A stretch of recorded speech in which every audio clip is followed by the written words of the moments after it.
Hello, John. Welcome to the empty chat. Okay, just sort of crank the gain up a little bit on my microphone. Hopefully, I don't push it too far because I don't have a compander on at the moment. There's no filtering, no effects, nothing. So, hopefully, pushing it up doesn't do any problem. It's just that I notice the volume's been a bit low lately, and that's my fault because I don't project very much. I was going to sit around here, wait a little bit for some people to show up before we get started.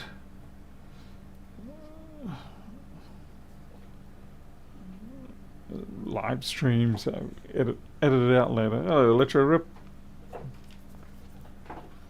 Miles, so pop the chat out. Hey Raj. I'm also working with a slightly, yet again, different setup. I just changed into a different desktop management system. Moved away from Mate or Mate, and I'm now using Cinnamon.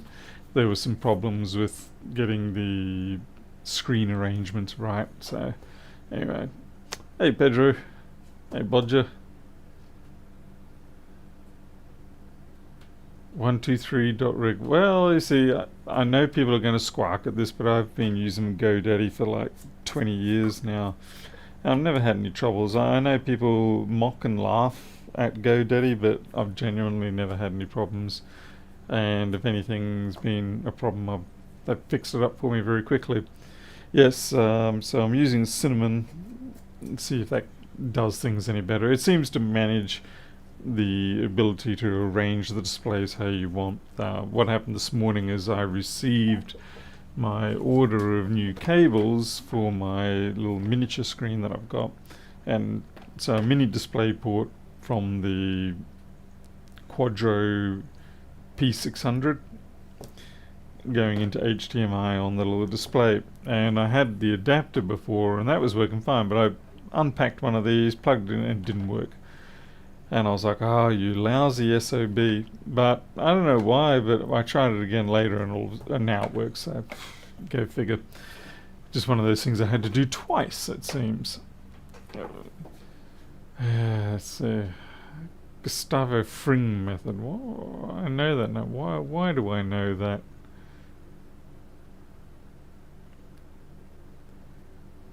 Goes well with apples and cake. It certainly does. And yeah, apple pie. Very nice. Alrighty. Hey PR. Hey Microsoft Blind, welcome. I see the better half of Blind Bodger has arrived. Oh yes. Breaking Bad, of course. I always felt it was unfortunate that he met the end that he did, but I suppose it was somewhat fitting. It could have been taken out in so many other ways, but at least that was respectable enough. I like the silicon mat. It's not too bad. What I do need to do, Creature, is actually extend this board to go out further, because right now I get snagged on the side. But yeah, I'm finding this size is about right. It suits me fine. Alright, so yeah, we've got another one of these cut boards, and this is one of the 2017 ones. It's a 1.8 gigahertz, 1.8 gigahertz, 8 gig of RAM, and this one has the more severe damage, so we may have to actually dig down a little deeper and find something within us to make this work. I'm just going to grab myself a empty tray, one that Pedro hasn't already stolen from me. To be fair, I've got so many of these now, I actually kind of have to squirrel a few of them away. Geez, I do not like it when I hear bangs and bumps out there.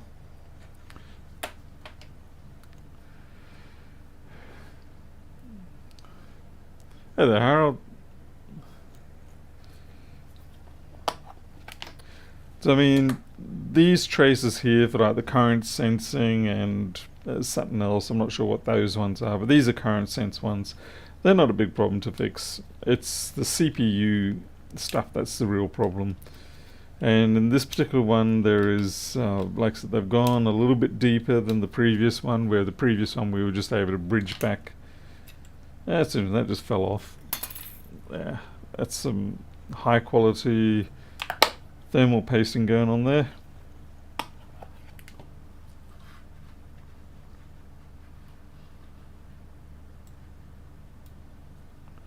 Oh, you gotta be shitting me. It looks like it's a YouTube issue because everything's clear on this end. So blame YouTube. Or is it my audio? No, my audio is good. Hey Ashes, Retro.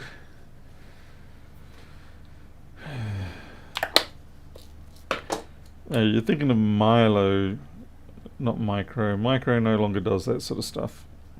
Micro is the diabetic one. Milo is the one that demands to watch YouTube videos and lie in the corner of my arm as he goes to sleep, and then pushes me out of the way so he gets the middle of the bed. Yeah, nothing I can do, Paul, unfortunately. It's going out of here. It is going perfect. I've got nothing dropped. But let me show you so that you know I'm not lying.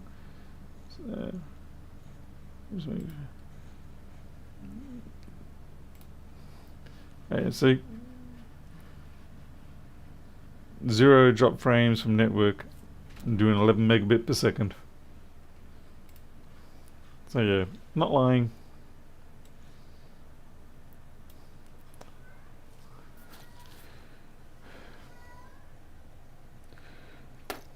Alright, let's have a look at the board. Let's see what damage we're dealing with.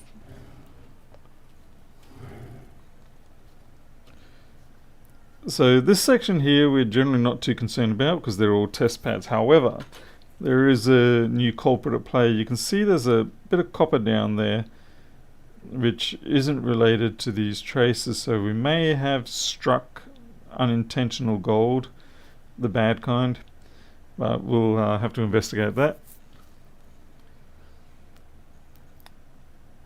The coloration's overshot a little bit too intense on the saturation, I think. See if I can just wind that back a smidge.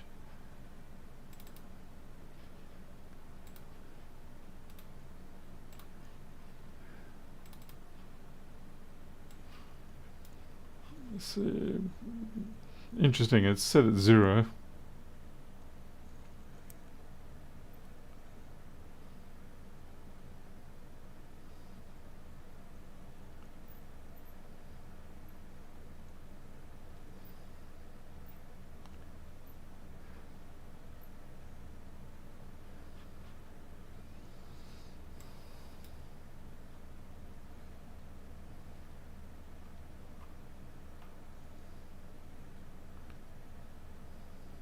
I do not know why we have this black pixeling business going on over here. I'm not sure what's causing that.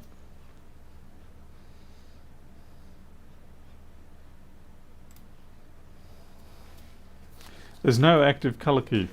There's nothing. What I'll do is I'll try to disable the filter and see what happens. It will make everything go dark though.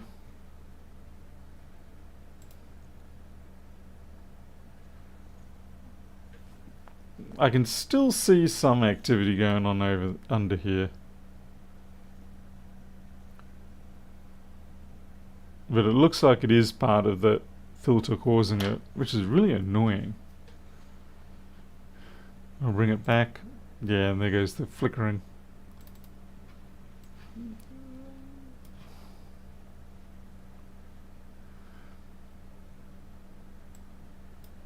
Let's see if it's gamma related.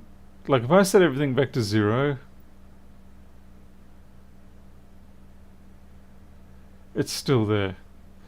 Every single parameter here is at 0, so basically it should be doing nothing, absolutely nothing to the image, and yet it's mangling it somehow.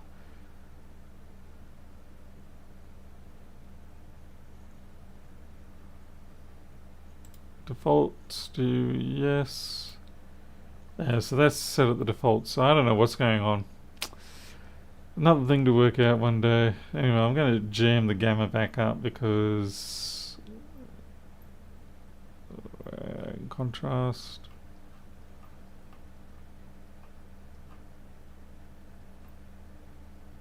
Yeah, at least it's a little livelier.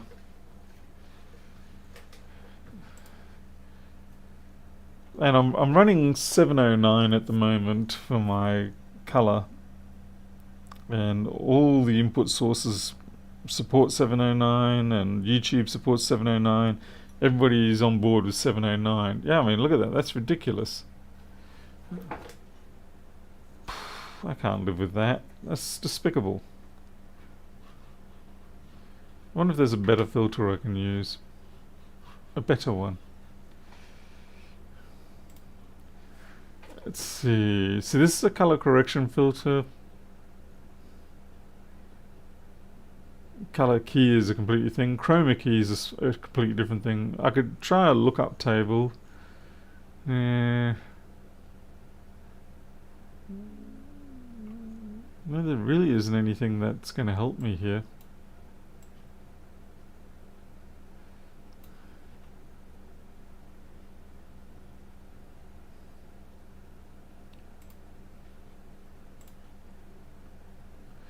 So if I drop color correction, it's just goes too dark. The only way I can fix that is to go into the microscope and adjust it in there, and I hate doing that.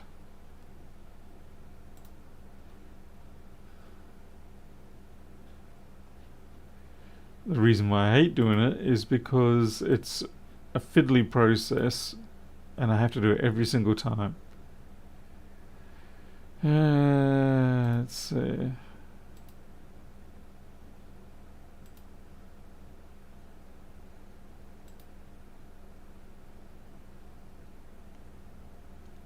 It's just dark, Arilla. It's just too dark compared to what it should be. Like, I mean, sure, I can crank up the brightness like that, but it is unrealistically dark.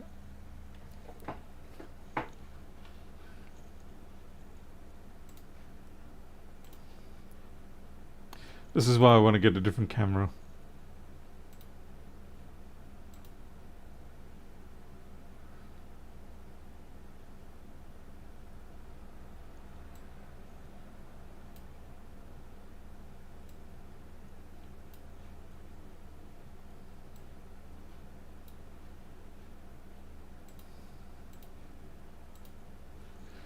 Hey, Cripier.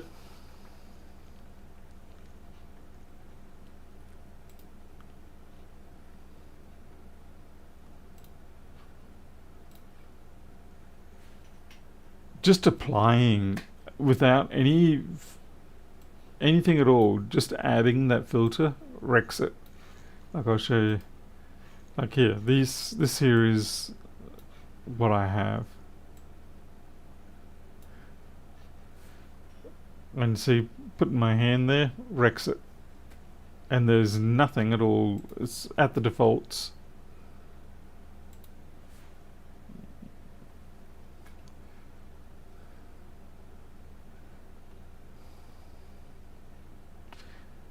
So what I wanted to do was, give it a little more, push up the gamma a little,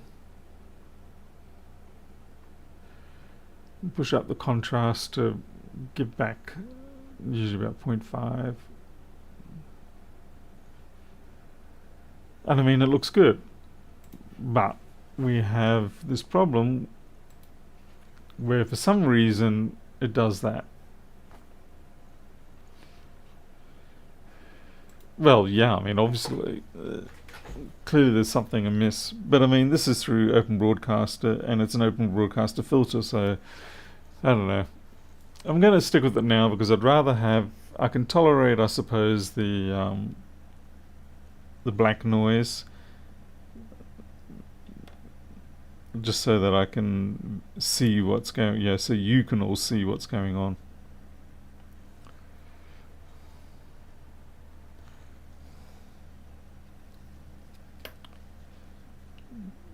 I mean, OBS on Linux doesn't really get as much love perhaps as it should, but I suppose we're all supposed to chip in and help on that.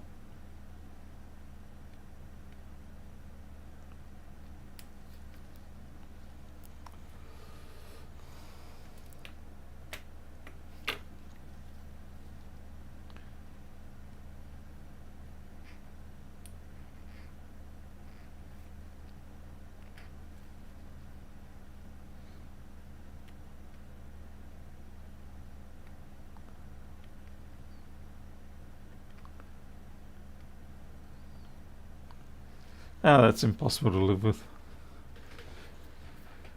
A sabermetric. It seems to be blues that trigger it. Or maybe it's just... Maybe it finds the blues too depressing.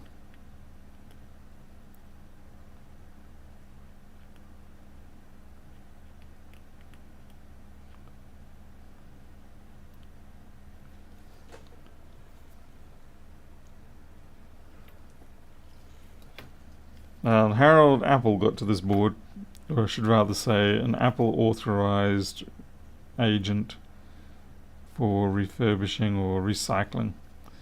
And part of their agreement in order to get the equipment is that they have to destroy the boards. So what they do is they put a box cutter through them in multiple places. Now these ones here, easy enough to fix. Other places, not so much. So it looks like they've sort of more struck ground here. Don't think they got down beyond that layer.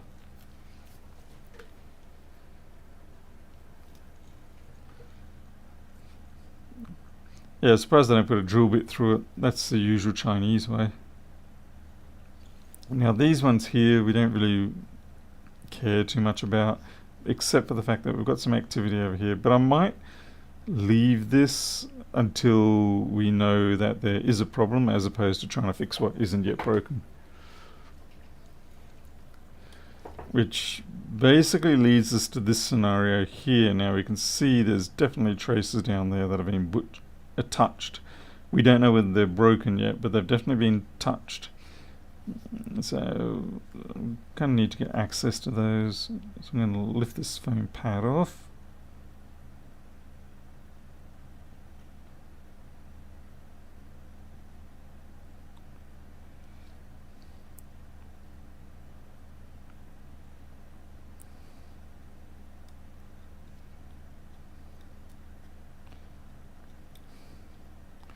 But basically the only reason why this is done is so that someone else can't profit without it going into Apple's piggy bank.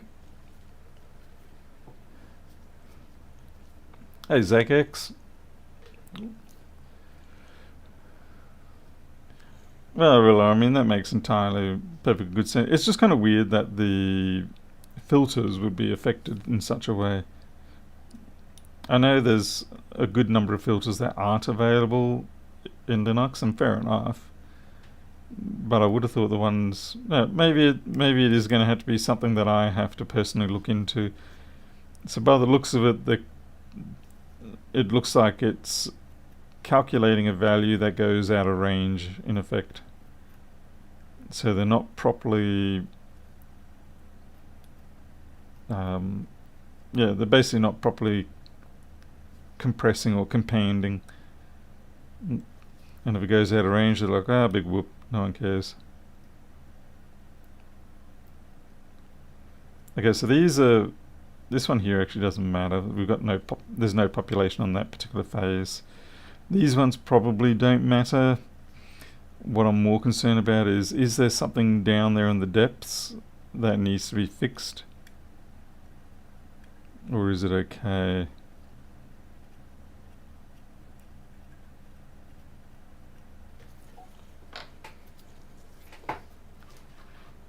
Hey, Numi.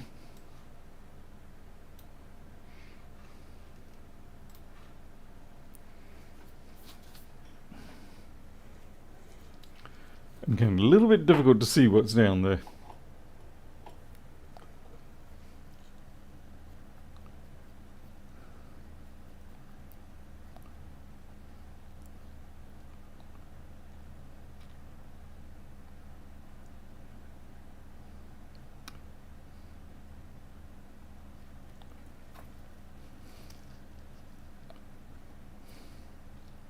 It might be easier if I take these parts off.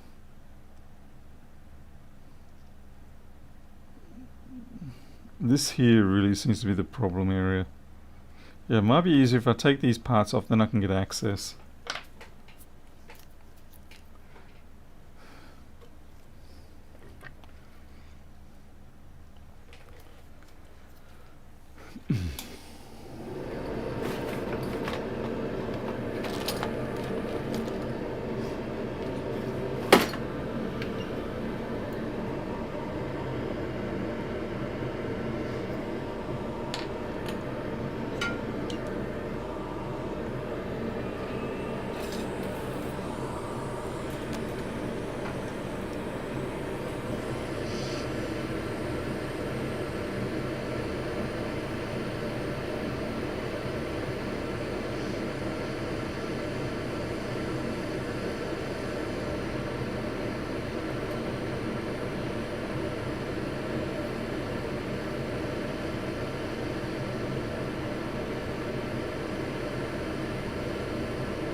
No, I crinkled my board. Yeah, well. Hopefully I don't regret not taking that resistor off.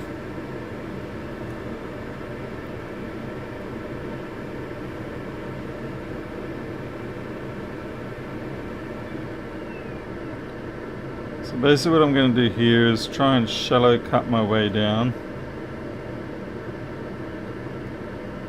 And see what's on that lower layer.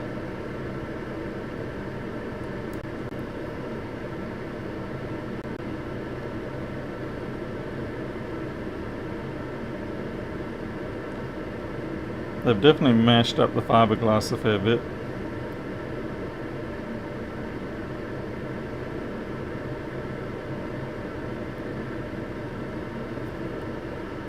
So we don't really care about this one because this is an inactive phase.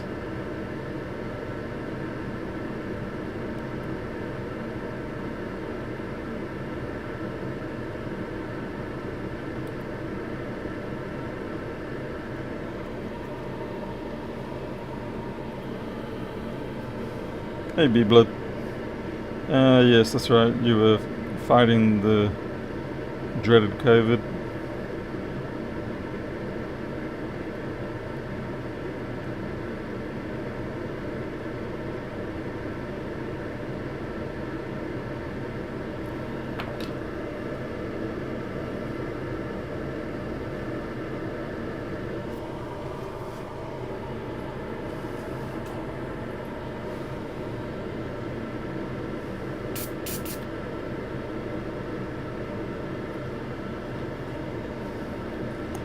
I don't know, can you guys see these traces here? There's 4 of them at least. They're my concern. I kind of need like a reverse blade edge or something. A hook back edge or something so I can... They got it close to the CPU. And I'm going to have difficulty in getting down there.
Yeah, we're getting down to the level.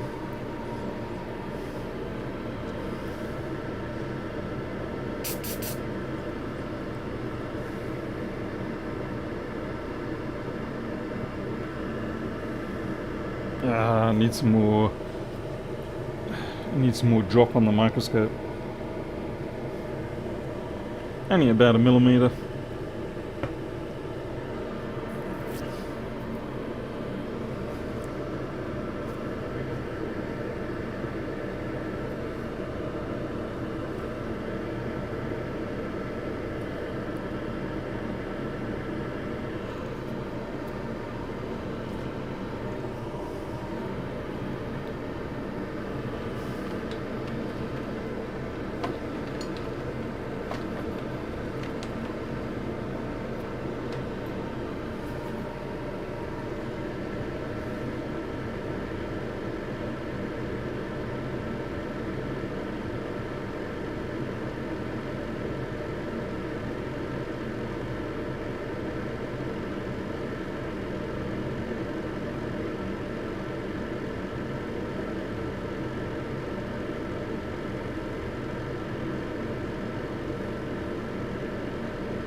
Trying to work out what those traces are doing.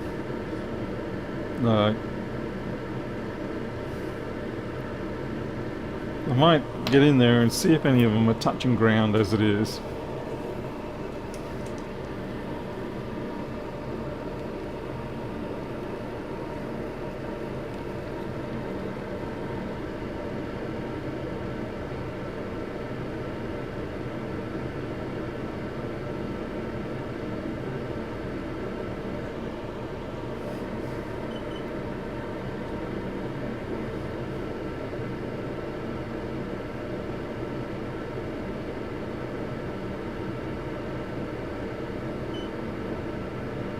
Yeah, that's not ground because that's part of the CPU power phase.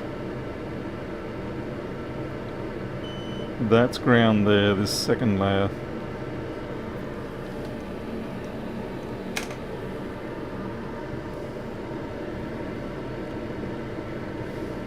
I really want to clean up this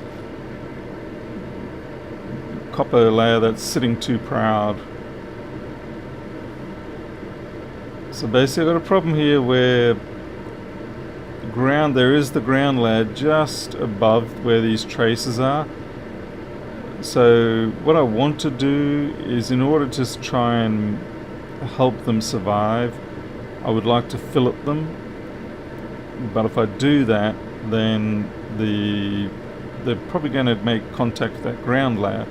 So I kind of need to carve this back too, just so I can push that ground layer back a little bit. I kind of don't have the right implement right now to do that, which is very annoying for me.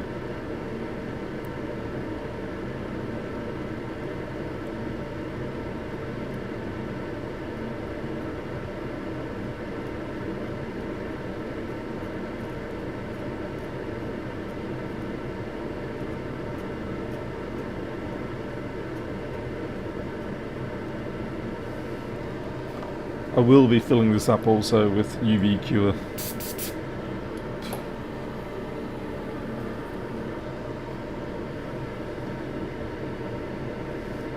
Now what I need is really like an acetylene torch or something to curve this blade backwards.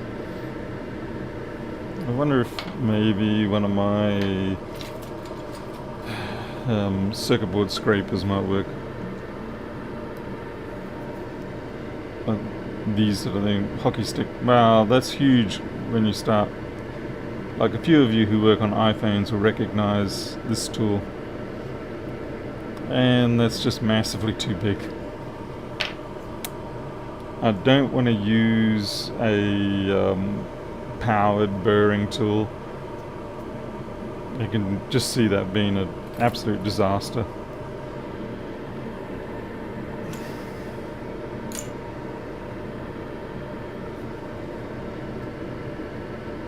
And that's a million miles too wide.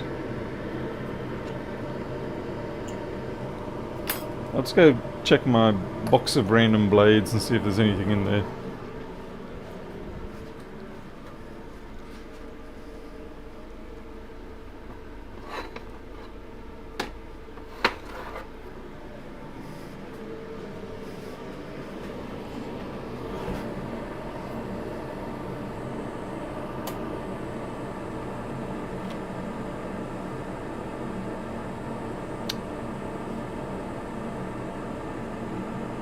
Unfortunately, no, there's no blades of any use in this contraption. Alright, well what I can do at the moment is none of them are actually showing shorted, so we can actually... oh no, that's right, I have to bridge over anyway. Damn it! I was going to say, I could just see if the board powers up after I fix up some other things. Can't do that. Gotta fix the lot. Like I said, I need to be able to bend this blade.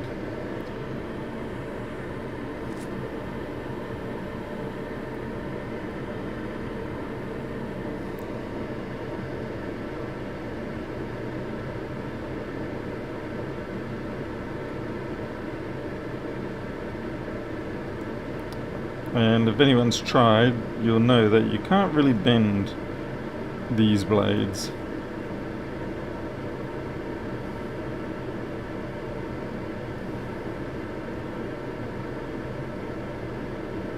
Best I can do is what I'm doing now, which is to apply pressure on it, and that will make it curve.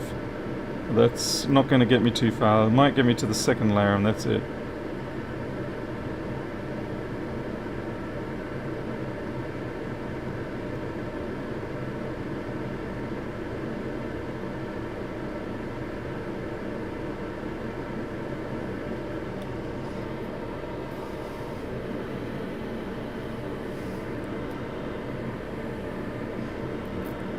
This is productive, Arilla.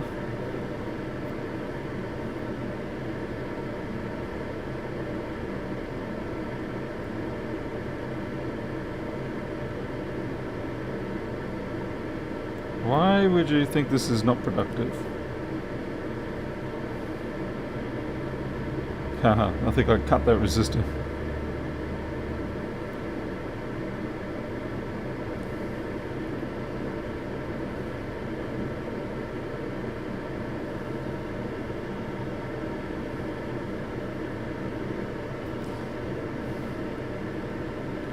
Alright, this section here we don't even use. This here is the one that feeds all of this phase.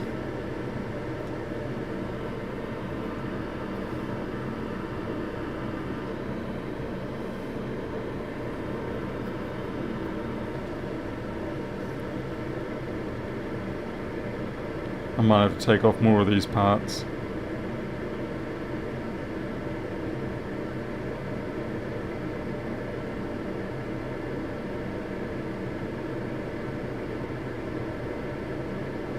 Yeah, I think we'll take off this group of parts, give us more access.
Oops, lock those. No biggie.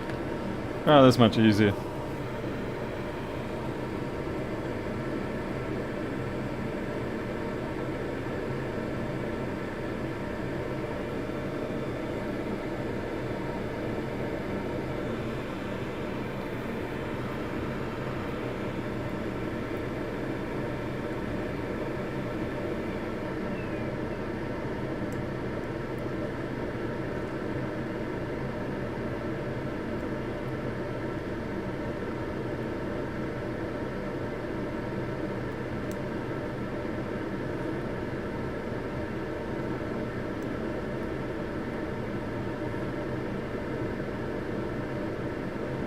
Yeah, I know the focus is out, I'm sorry. Unfortunately, at these scales, when you push down with the microscope, with the knife, it does push it out of the field of view.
It's going to be fun to see if we don't get scraps of trash under the CPU.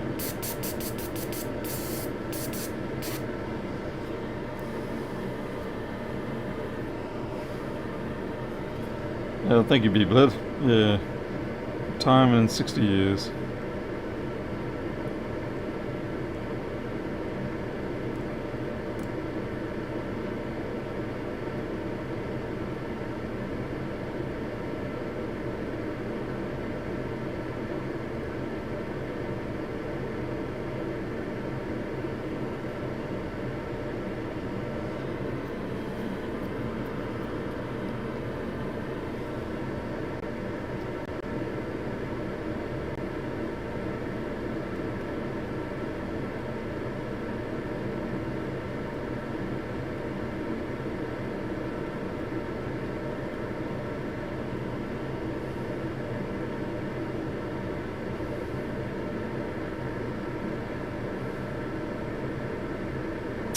I didn't want to do that.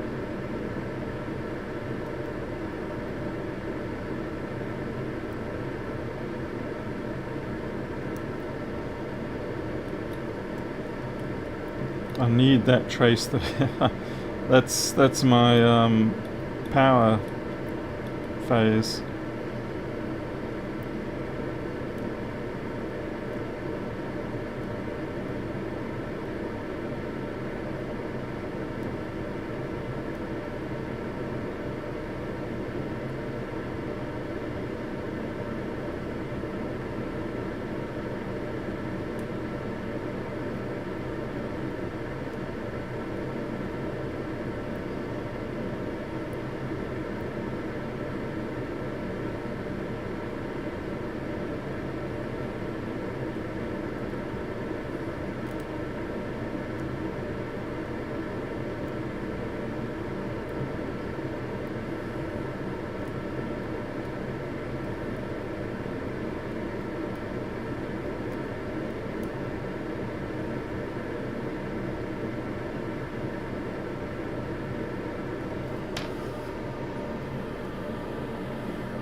Hey, is that a bridge? What's this? A dissenting voice I hear?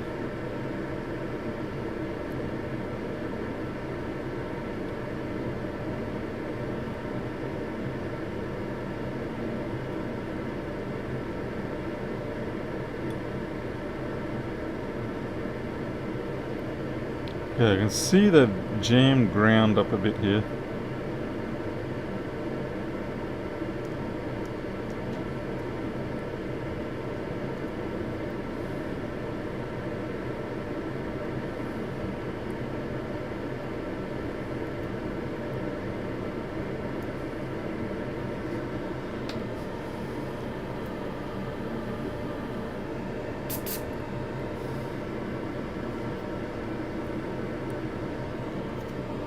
Let's do a continuity check.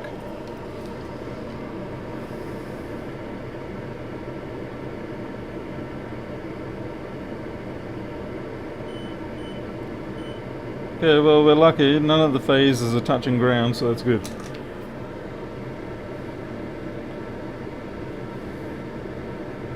And I think I might have to forgo trying to reinforce these traces down here.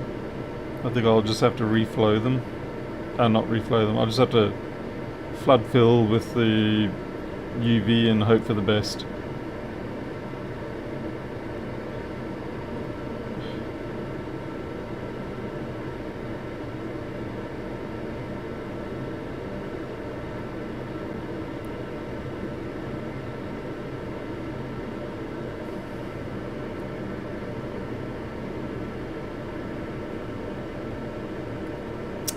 Crap.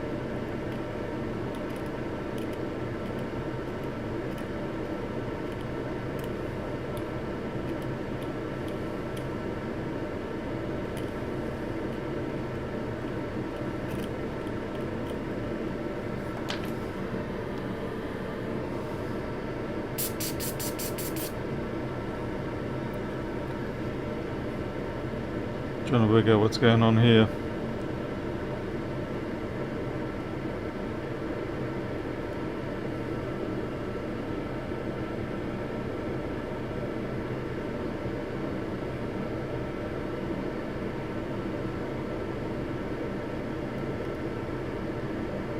Ach, yeah.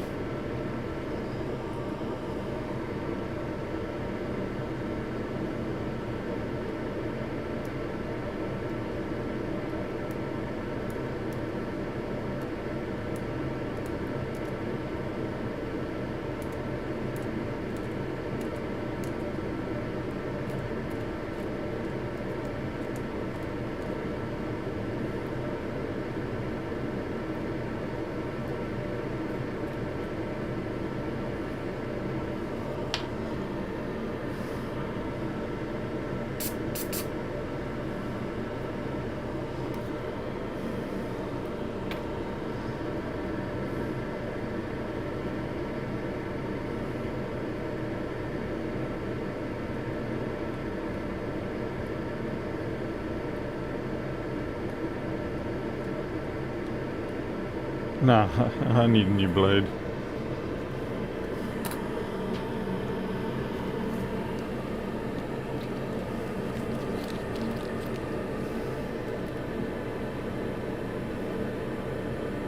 If you're wondering why I'm still running the fume extractor, it's because I don't want these little fiberglass bits going into my lungs.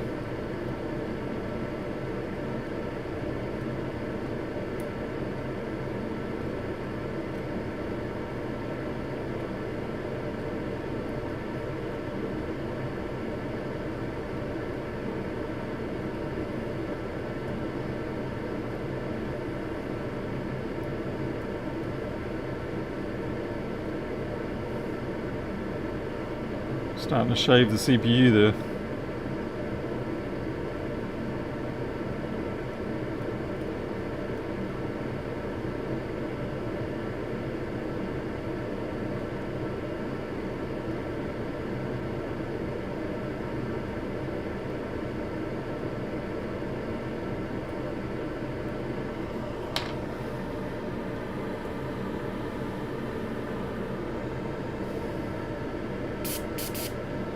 And if you're wondering, I'm blowing them into the extractor, not towards myself.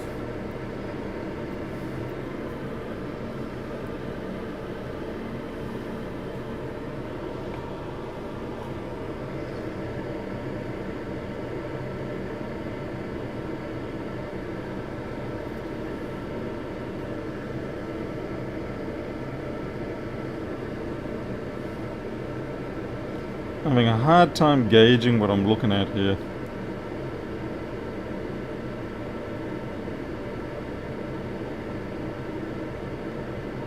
I think this one here is disconnected on the right.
This is only, these traces are on the third layer. So we've got the unused phase, we've got ground, and then we've got the trace.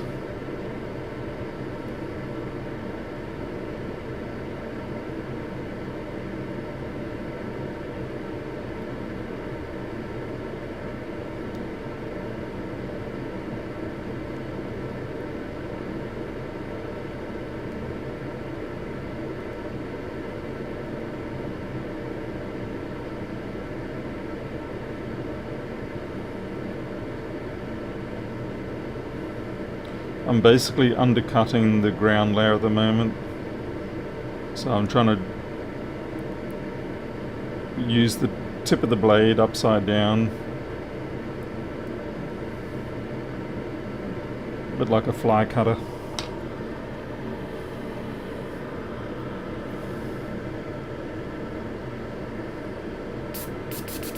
Alright, now you can start to see those two traces, and you can see this one here looks very much broken, but this one's just holding on by a smidge.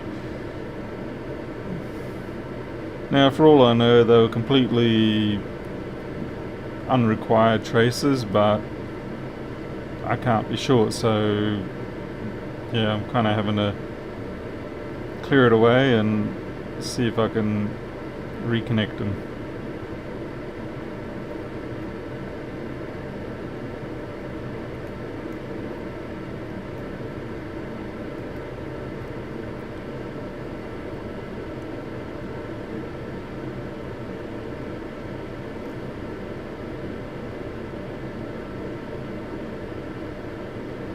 Just trying to pull that ground back a bit more. It's going to give me a little bit of room to work with.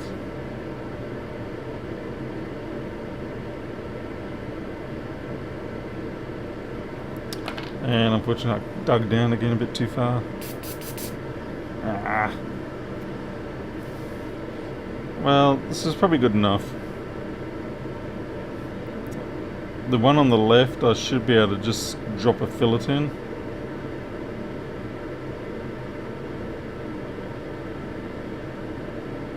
The one on the right, again, I should be able to just put a ball of solder. My biggest problem here is actually going to be they're going to want to join each other, the left and right.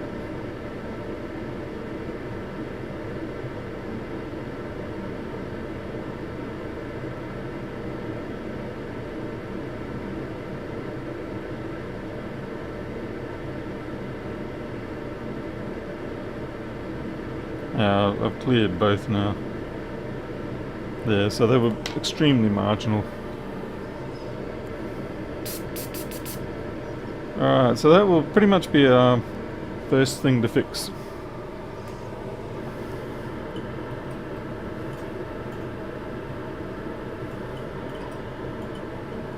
Creature, I've got them and I don't find them sufficiently controlled. I much prefer to use the knife.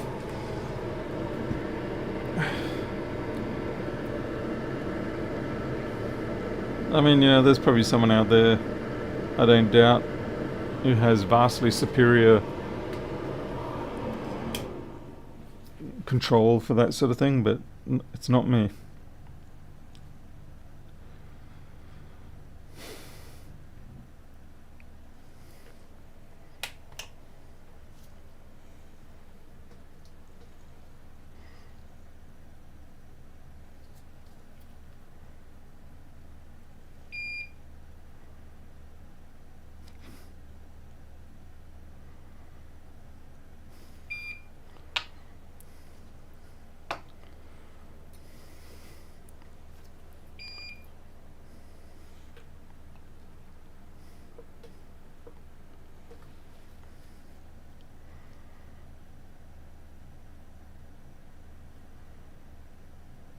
That solder is, I think, 0.3 millimeters in diameter.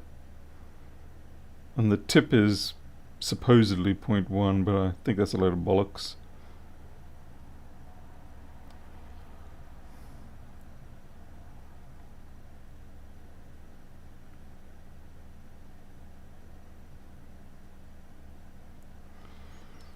Maybe we should drop some 00105 bridging resistors down there.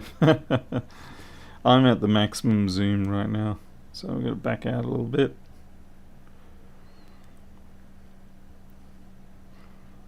I don't think I'm going to be able to blob them by the looks of it.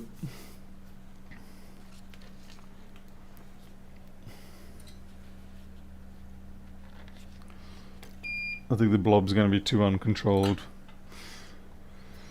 So I'll get some fingerprint touch or audio IC type very fine wire and put it down there.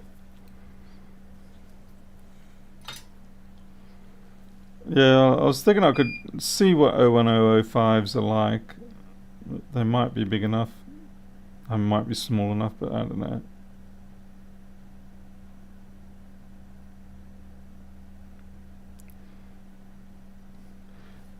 Yeah, that flippin' ground overhang, that ledge that was hanging over the top, that's coming back to haunt me already.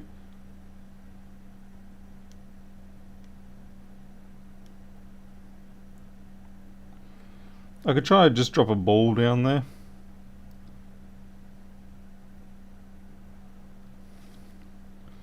Like just one ball at a time.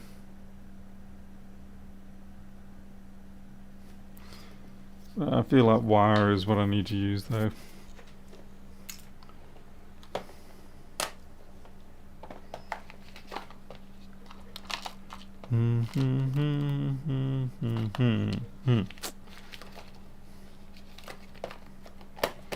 Okay, that's not my fingerprint touch wire.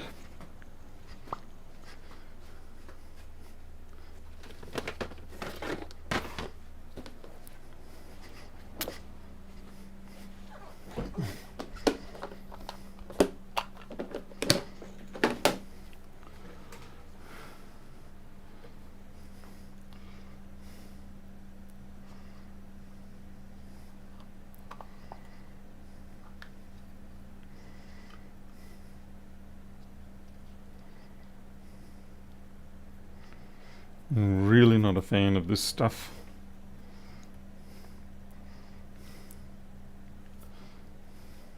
Yeah, I gotta put the extractor back on. That annoys me.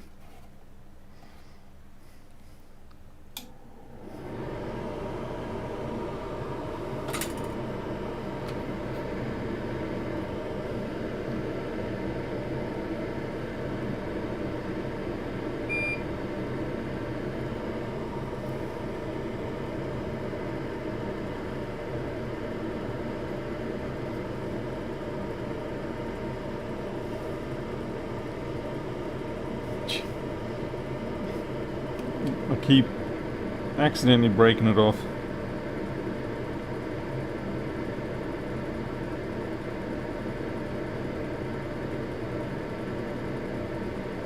That should be enough.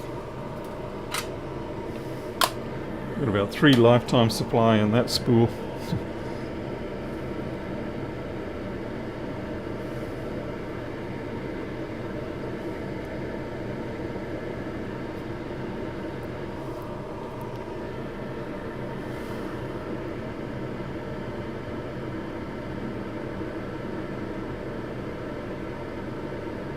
Yeah, I see what you're saying, Trika?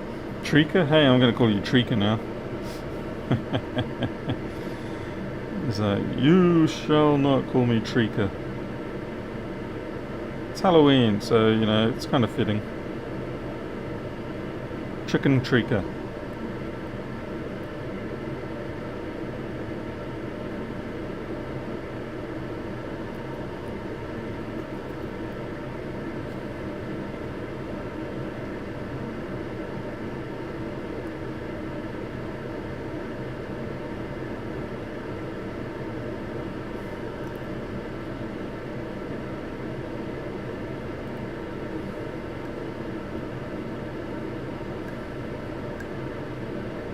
Yeah, fine, if you want to break there, you can break there. I'm not going to stop you.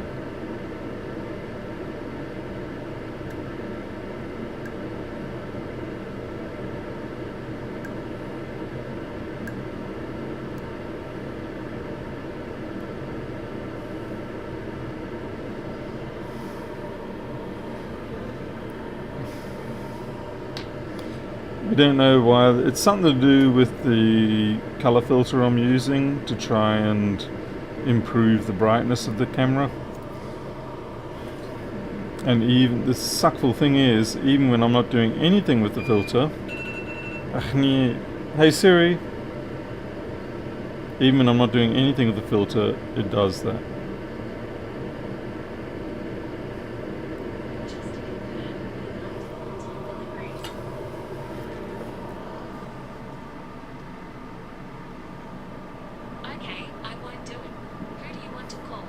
Nobody.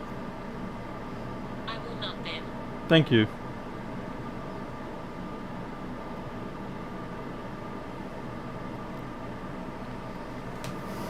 That was weird.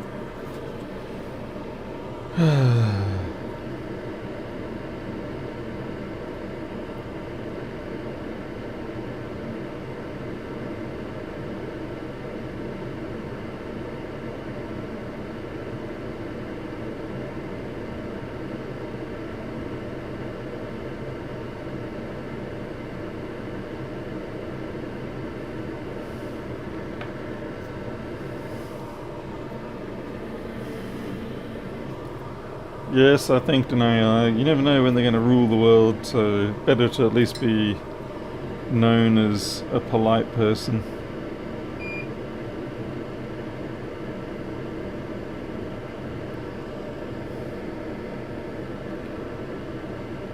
Ah, that was my thumb that the iron went into.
I feel like I need to ever so slightly reflow those and put a teeny tiny amount of solder paste down there.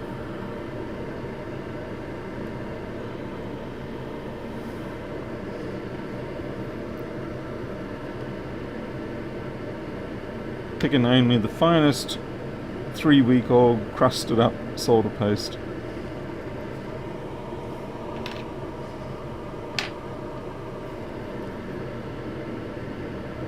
Oh, everything's too big.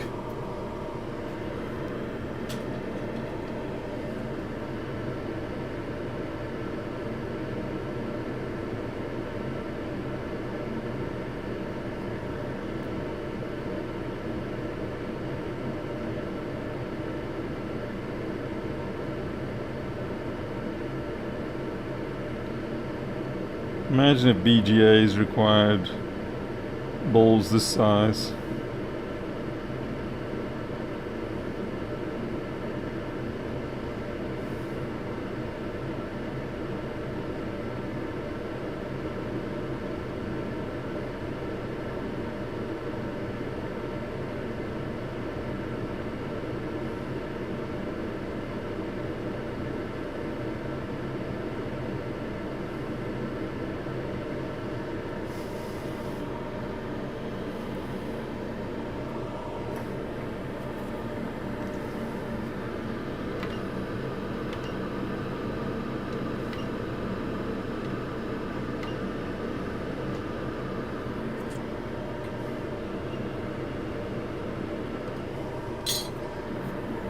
Sadly, I'm probably going to melt my CPU plastic cover thingy.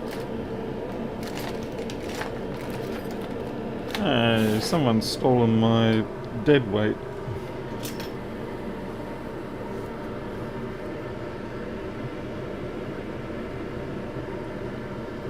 Ah.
Yeah, this is the fishing hook sharpener.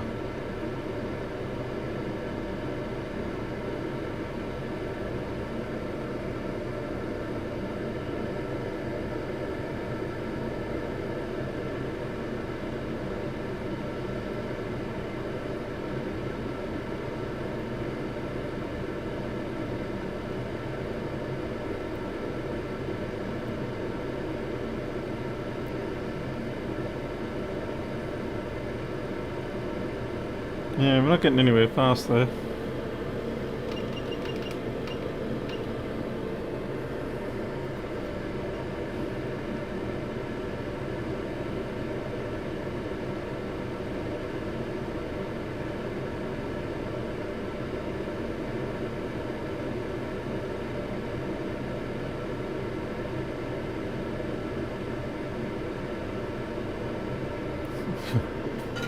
Nope. Watch me regret this.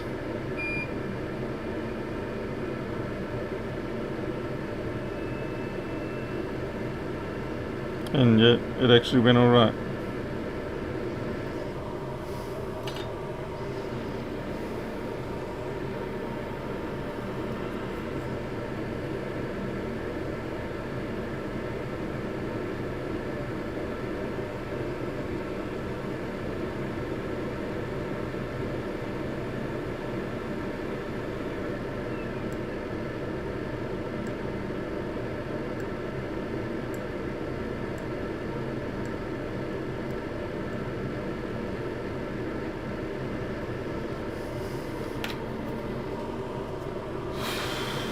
Right, I better go do micro, okay? So stand by.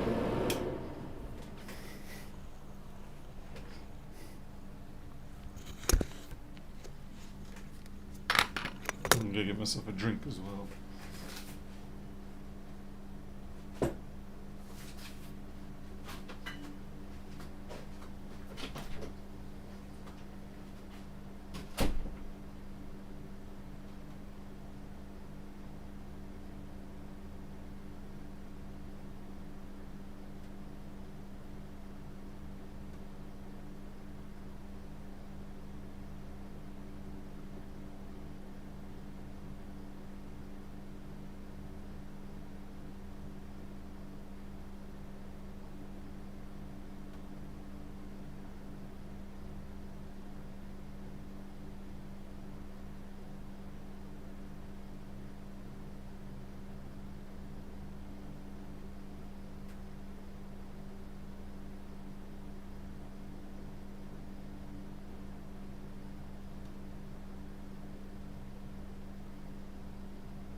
Said you guys fix it for me while I was gone.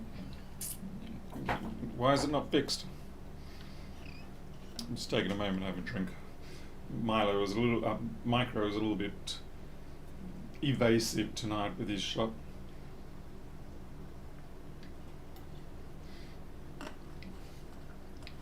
Hey, Danny Brooks. Tom Morgan. Tom Morgan, hello.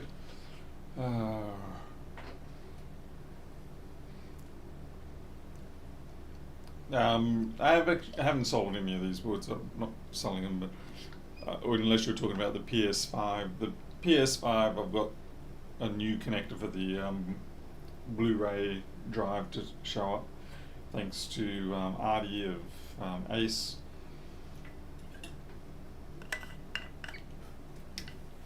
Joey Does Tech is also sending me a couple of PlayStation boards as well. Naturally, of course, he's taken all the juicy bits off them for his own streams. All the South bridges and the SSD controllers, all that sort of stuff. But I appreciate the fact that he's actually sending them to me, because I can't find any in Australia yet. I haven't got the mojo yet for finding them domestically. All I've got at the moment is I've got a let's see, I've got a PlayStation 4 Slim and an Xbox One S, I think I've got. What do we got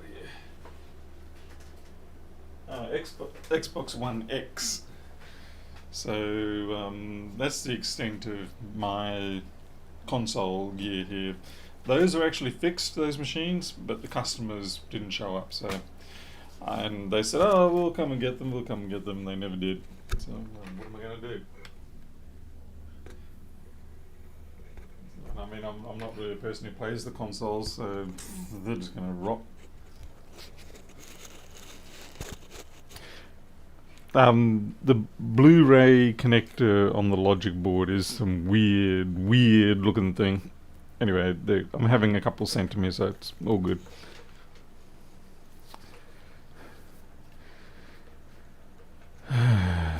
No, we are not ready for connection to power. We haven't got the current sense connected yet at all. Let alone, we haven't, what we're going to do now is clear that channel of all the flux, and then we're going to put some UV cure down there.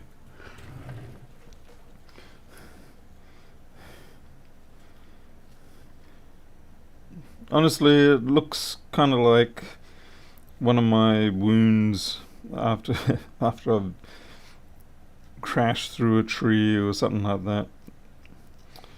Yeah. And the doctors fixed me up and said, "Right, you'll live." Well, yep, I will.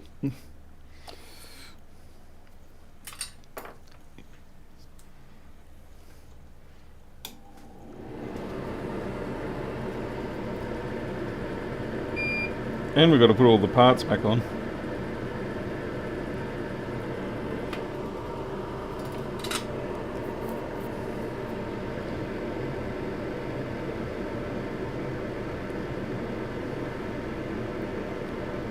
I really hope they're all connected, because that looks like, well, I mean, that's 8 bits of bus there.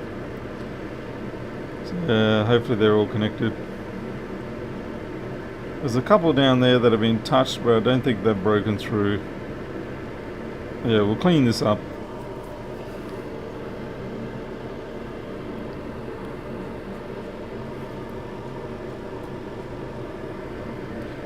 Otherwise, the UV won't really do a good job sticking.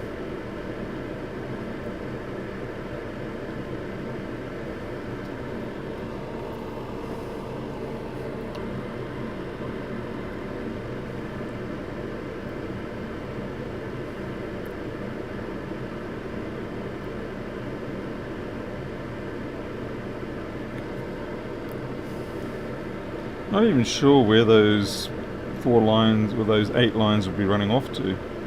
So they're obviously heading down somewhere. Who knows? Okay, that looks clear enough of the flux. So now we can put the UV cure down.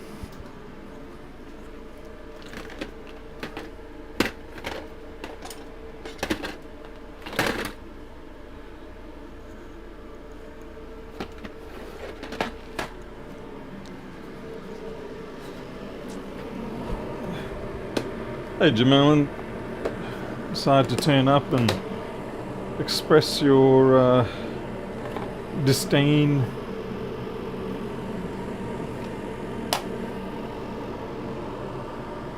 Just like I'm about to express mine for not knowing where the hell I put my little gun cleaning thingy-jigs. The teeny tiny cotton buds.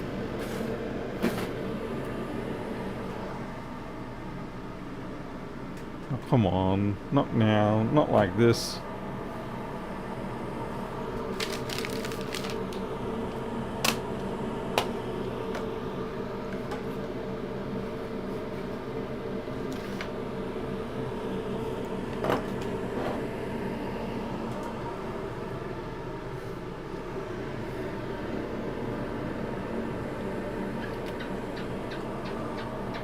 Be quiet, Gecko. No one likes your sense of humor.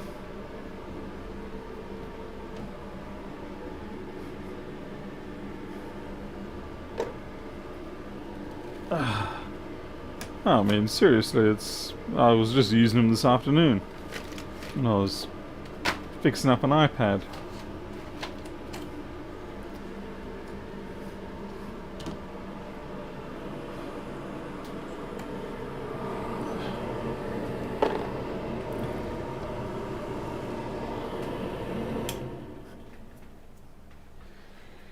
Now, they're much finer than ear cleaners.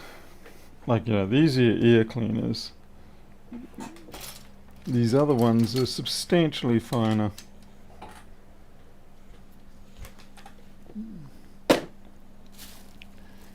And I keep them in a little zip bag. And they're usually always around here on the desk because they get used all the time.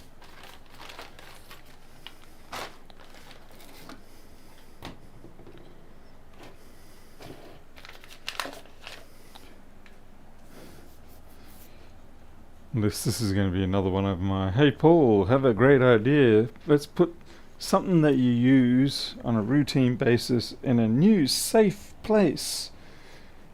And then we're going to erase your memory so that you forget where that safe place is.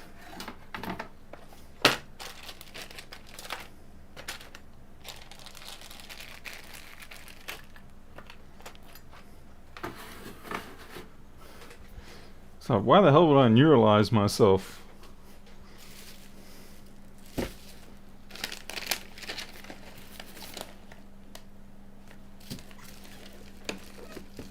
I'm gonna have to reuse one. But yeah, that's what they are. I feel dirty. I'm just taking that out of the rubbish.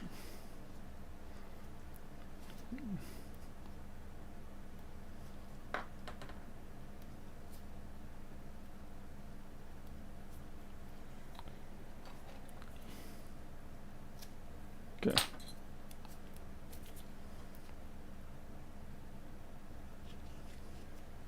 And unfortunately, I left this out of its protective cardboard box. And then, lo and behold, the sun comes in the morning. And guess who now has half-cured tube of UV cure?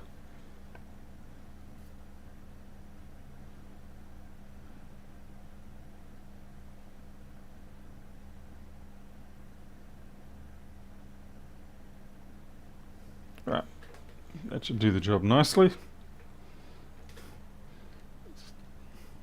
Obviously it's not a problem during the night leaving it out, but during the day it's not a good idea.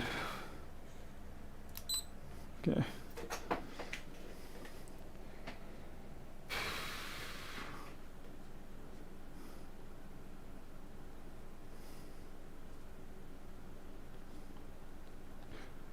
Yeah, as far as I know, they're just like gun cleaning or rifle cleaning swabs or something like that.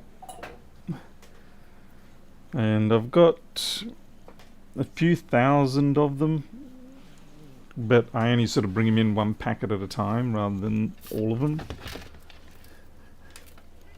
Just seeing if while I'm waiting for that to finish curing, see if I brought down another packet. I have not. Alright. Right.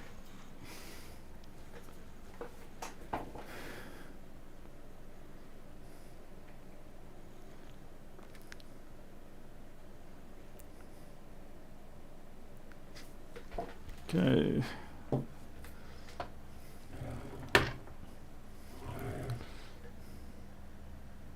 Okay, it looks good. Try and decide whether I should.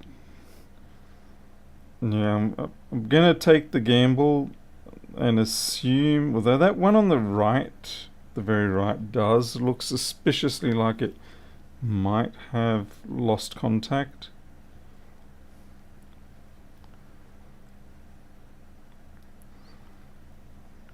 Like all the rest, you can sort of see them bottoming out, but this right hand one, I have a feeling it actually broke all the way through, and I think I'm right. Yeah, and I actually just destroyed the other one too. Oh well, they're obviously marginal, so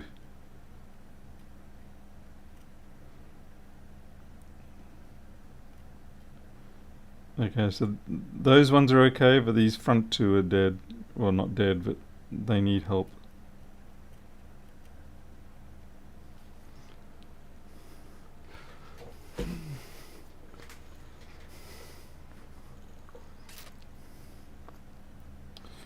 And naturally, of course, they're closer, even closer to the CPU than the previous one. Oh, joy.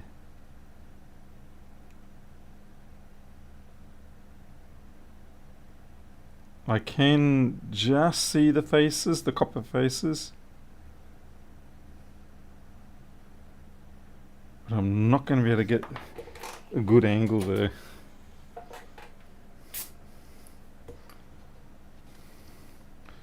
So I need to lift up this section of the... Ah, great, this is going to be a freaking iPhone disaster now.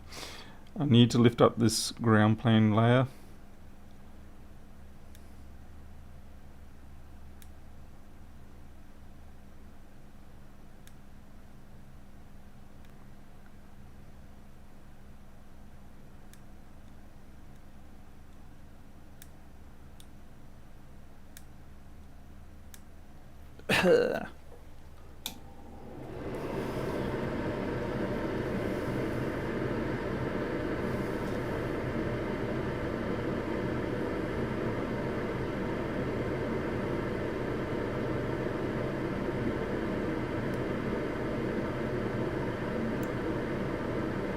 I can make it pretty later, I think. For now, I just need to get rid of it.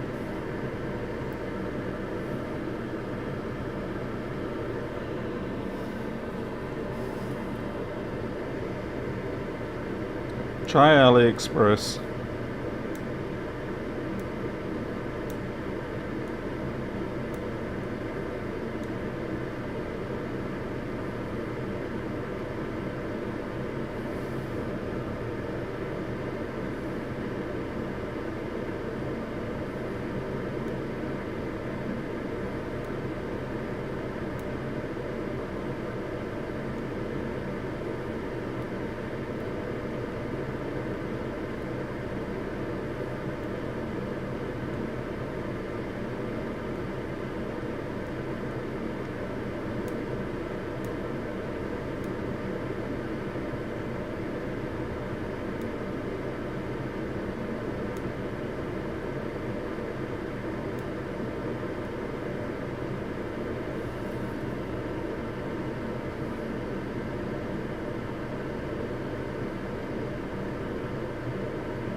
actually need to cut that layer.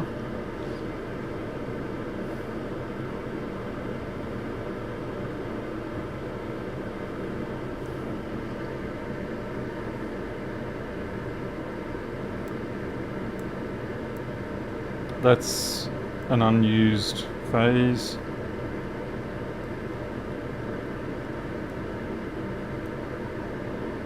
Okay.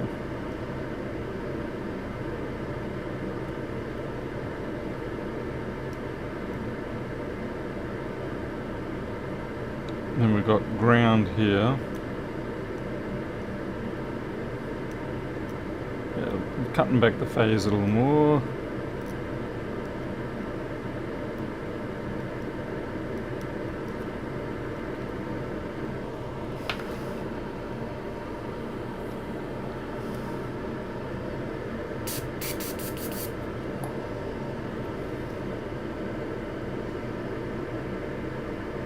You can see why I'm trying to cut it back, because I can't get access to the stumps of those traces.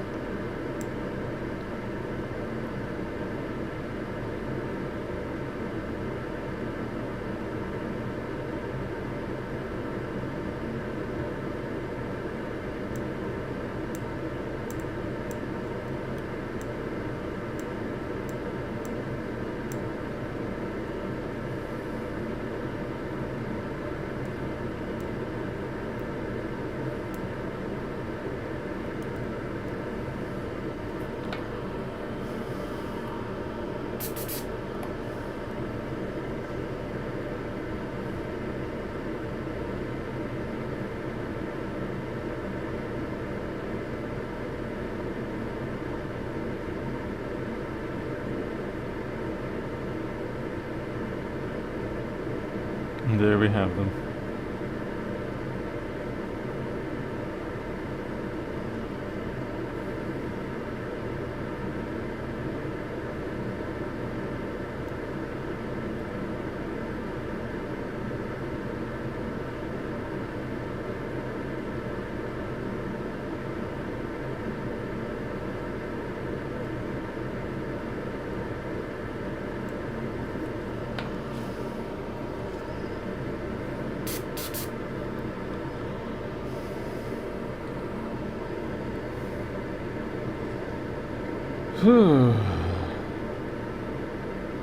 Fun stuff.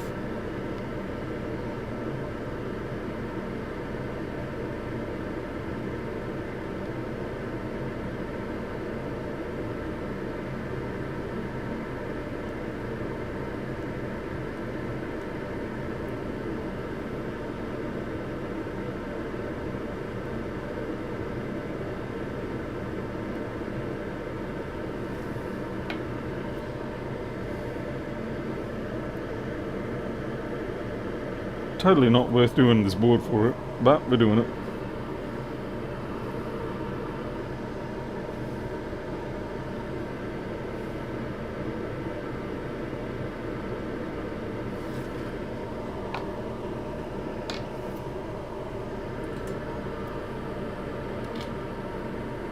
There is still damage on the other side of the board. Well, there's what do you call it, the current sensing traces that need fixing, but that's okay.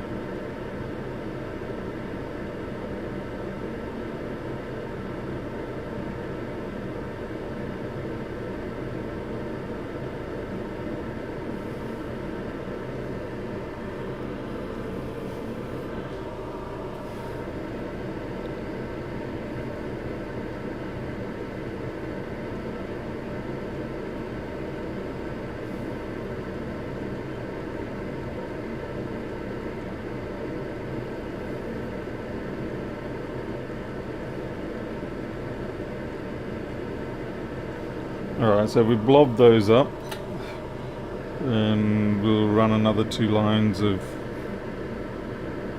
wire there as well. And even though I did tin up some of that wire, I have no idea where it is.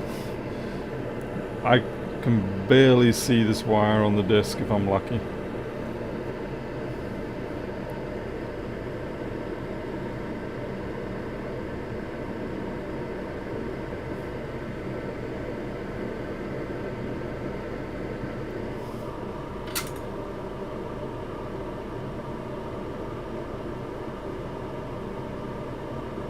Come on, get up to temperature.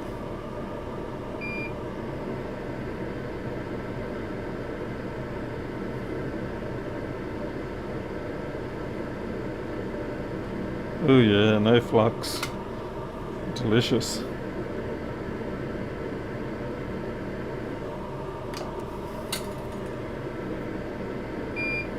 Let's try that again with flux.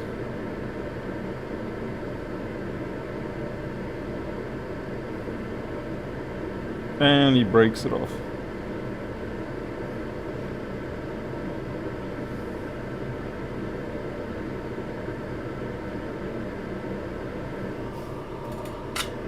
Just like my grade 7 prom date, which I never had.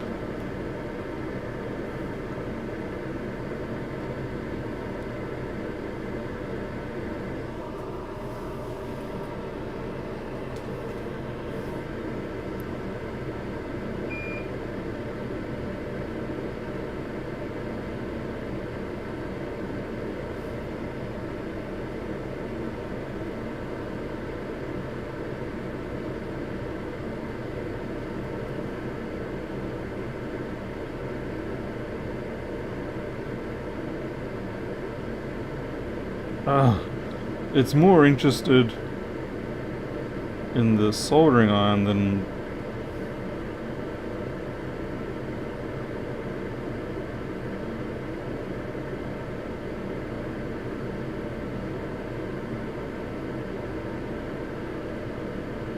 not going to plan.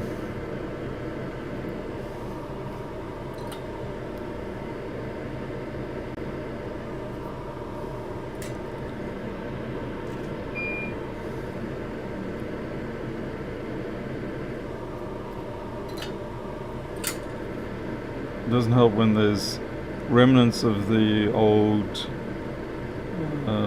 enamel on top.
It doesn't help too when surface tension is pretty much the most dominant force down at the scale.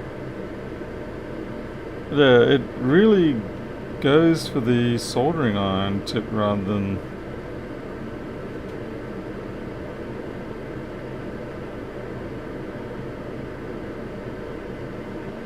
that's definitely not on right.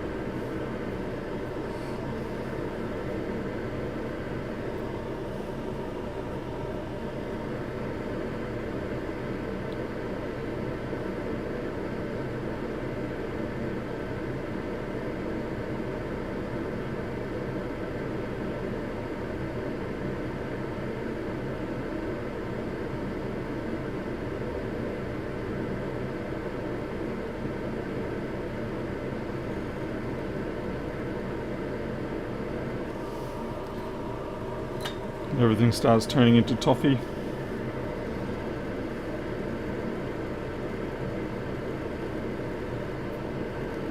What's not helping is that it's in a bit of a recess, as you can well imagine, because we have dug down. now I can't even grab the damn wire.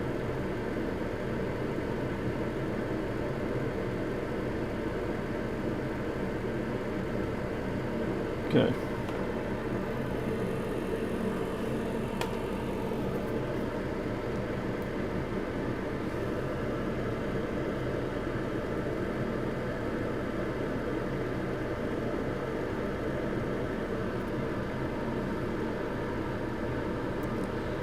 Yeah, they definitely need some reflowing going on down there. Yeah.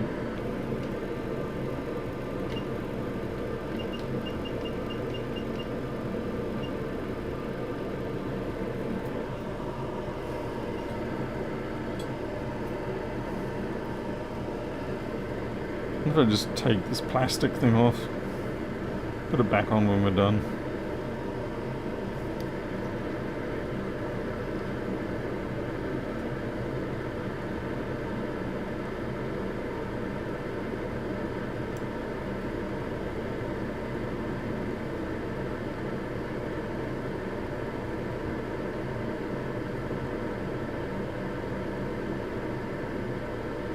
Ah, no. Nope, not happening. Usually you can just grab them by the edge and peel them up, but nope. That one said, no thanks.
Yeah, nothing's happening down at that layer.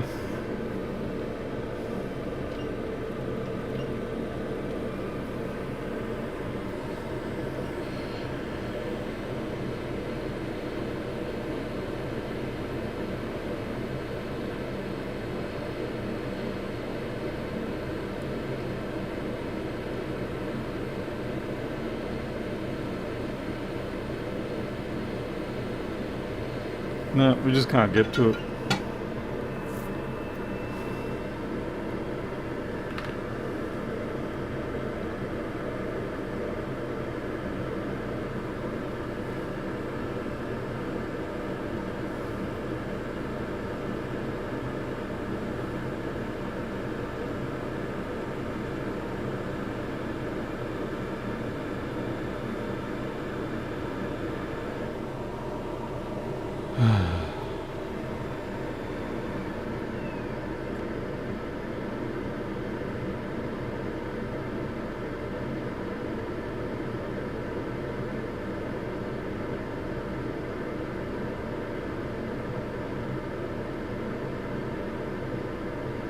So what you can do sometimes in these situations is, okay, you can't get the hot air down effectively, but you can bring a soldering iron really close to it. You don't actually touch, but you get real close.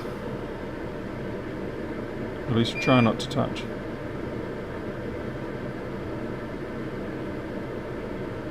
It's kind of like your first date at the movie theater.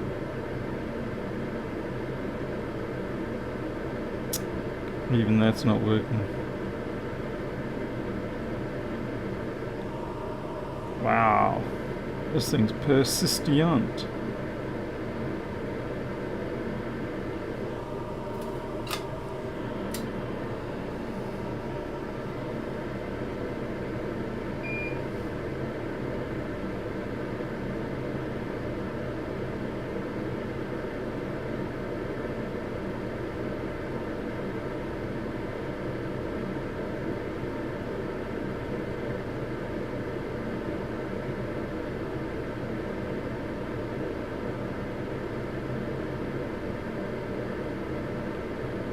No, I knocked it off. I mean, it was always a risk.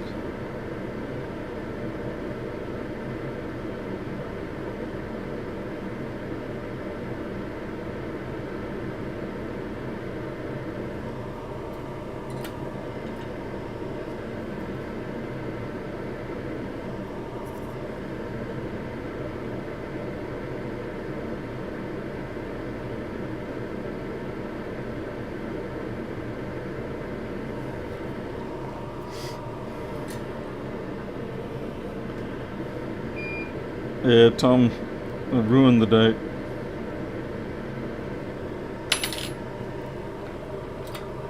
I need a little bit more flux.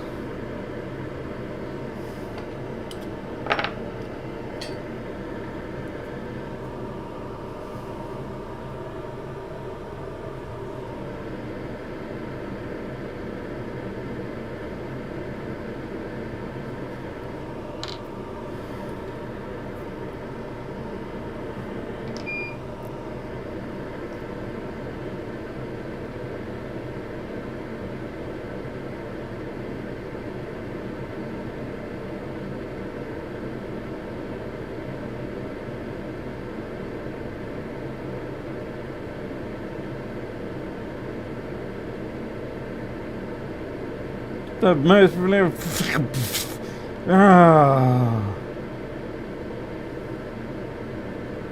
Alright, looks like we're starting again.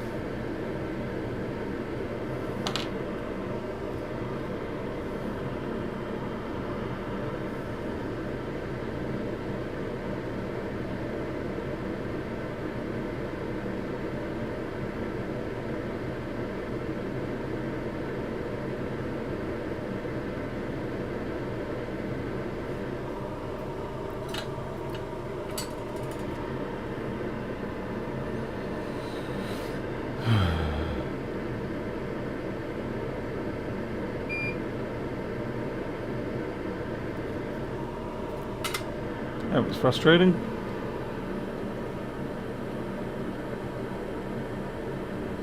Can I ask what was wrong with old filters? They seem to work better than these ones. What filters are you talking about? You're talking about the visual filters? I think the problem might be more just that... Well, the problem with the past was that everything was just too dark. And the only way I can fix that is to go into the microscope settings every day, or every time it's power cycled, and set them back.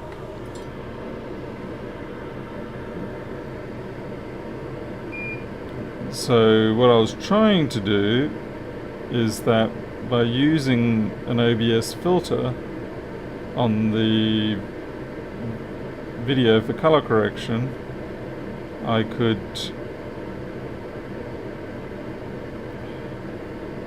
yeesh, this is a bit delicate, eh?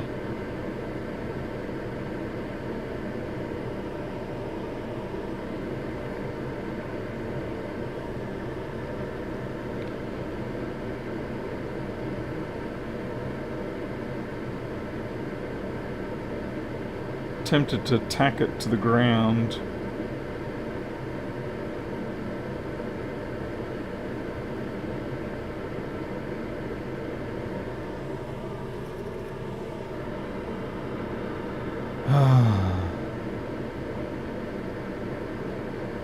I thought you attacked the ground. No, you definitely are.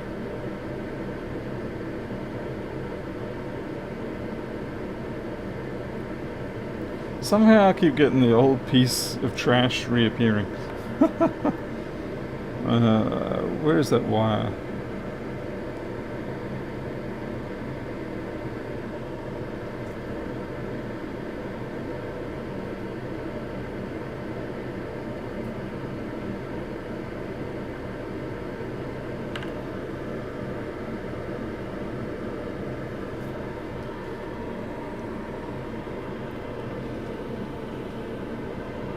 Yeah, my microscope has no memory. I mean, that's the stupid thing. It actually does. When I go into it, you can see the settings there. but it doesn't implement those settings. That's the problem.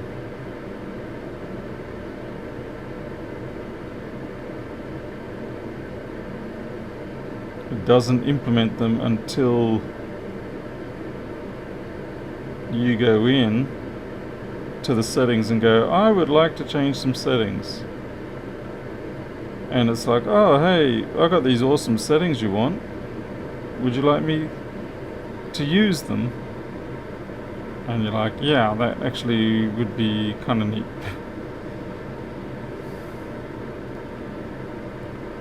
But for some reason it does not preload them when you power up. So it's dodgy firmware, and it seems to be a comparatively common issue with a whole range of these microscopes.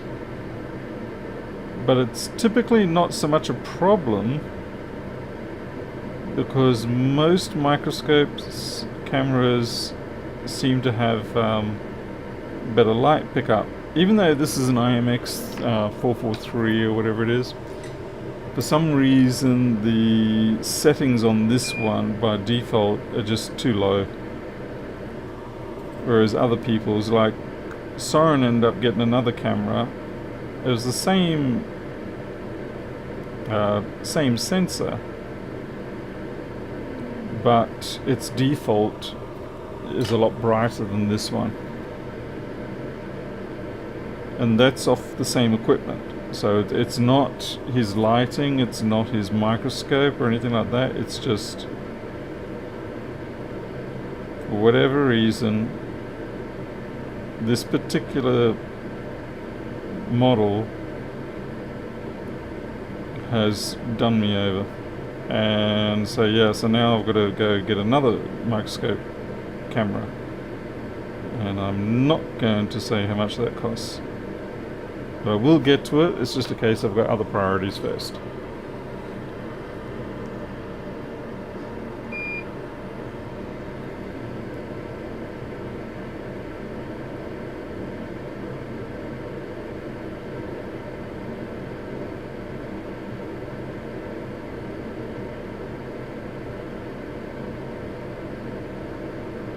Oh, fuck. I mean, oh dear. I don't know why this one's giving me so much grief. The other one wasn't too bad.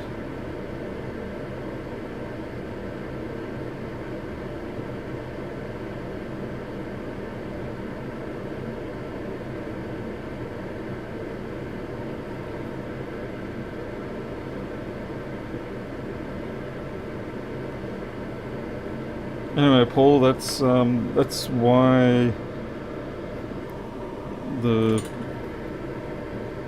you got weird stuff going on with the filters. And it wouldn't, damn it, and it wouldn't be half as bad if we actually had proper filters on Linux. But Linux is just the unwanted stepchild of the industry. I was thinking of going that way, but it really is still better, I think, for me to go this way.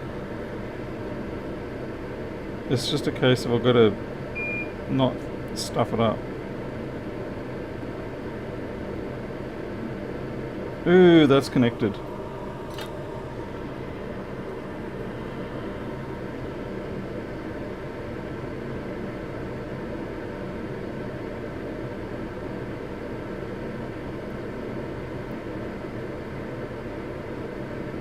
But that trace is very, very, very close to not being connected. And everybody's like, don't touch it! For the love of God, just walk away from it.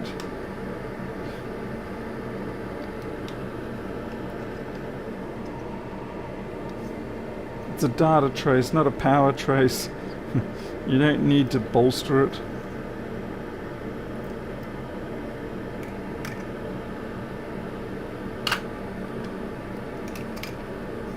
You don't know that.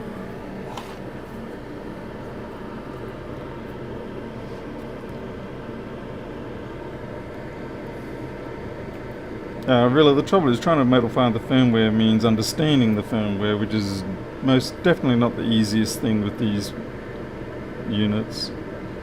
I've looked at other people's work, and of course it doesn't apply the same. And I've chased up the manufacturer, and of course I'll get radio silence from them. Alright, I think we'll be happy with what we got here.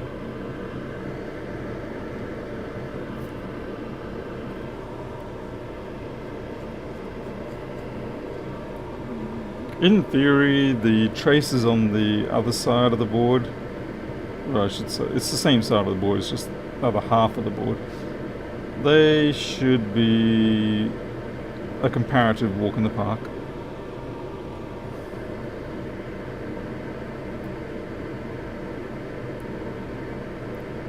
Of course, we do still have to reconnect the actual phases and put all the parts back on.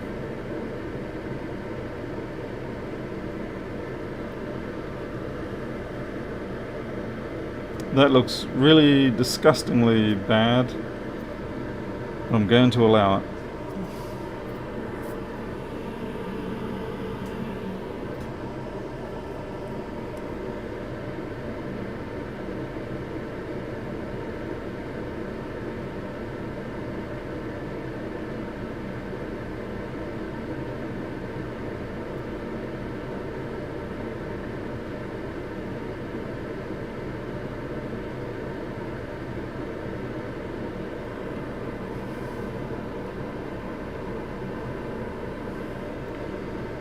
I should point out, this is the UV cure we used before, so we haven't drawn out anymore.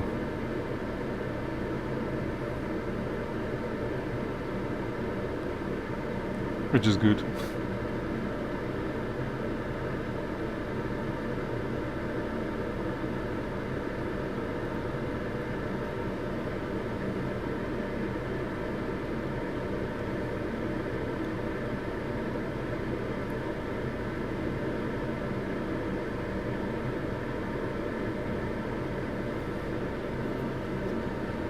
Geez, that's close down there.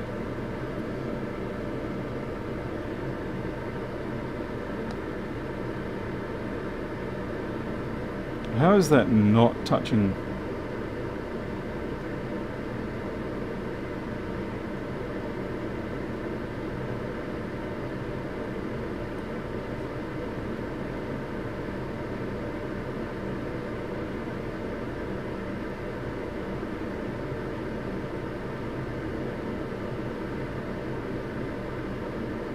I'll absorb that a little bit.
To be fair, people, come on, this is more just something interesting to do.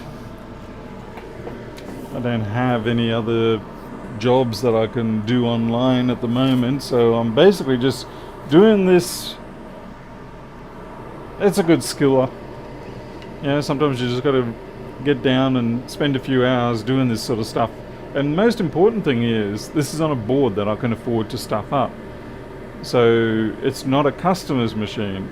So I get to be able to practice without the added stress of thinking I've got to get the data off or anything like that. So this allows me to, you know, rebuild a bit more of the fine muscle control and try some techniques without putting someone else's board at risk.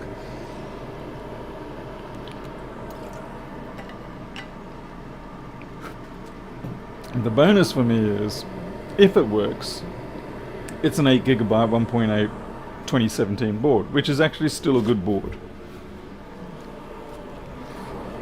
And even if nobody ends up with it, it will make a good board for my A1466, which I use for compiling Flexboard View.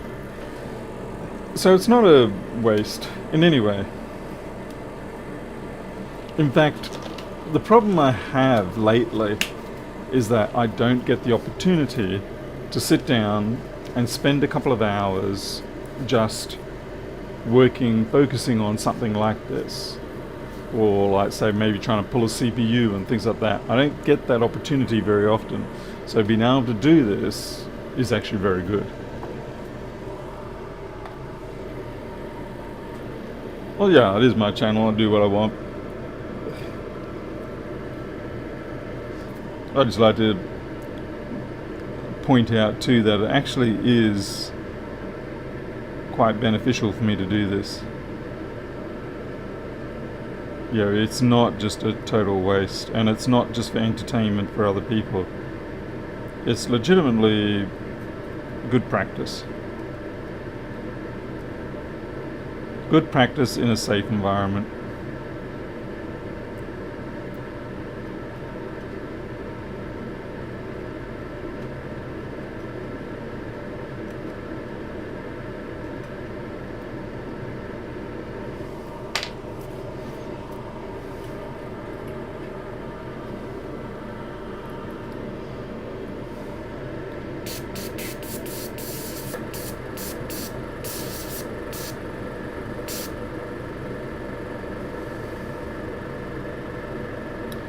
Jumping this phases across is going to be interesting, because it's a little bit bigger than a blob. The first one I can probably blob, but it's a bit dangerous because there's actually a slight risk of ground touch there. They're a little bit wide for wicking. I can use some crowbar wire, I suppose.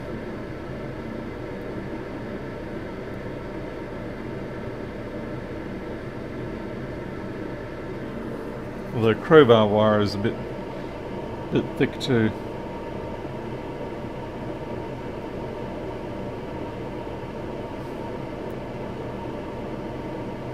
An 8050 ohm resistor might get across that.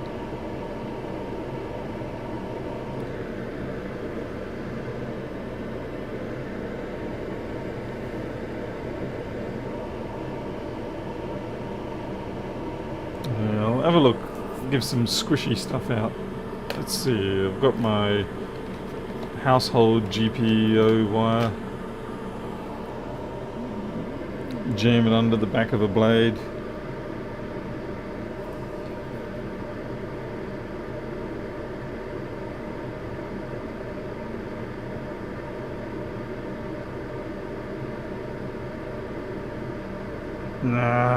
Break. Alright, well, at least we know that's well annealed wire.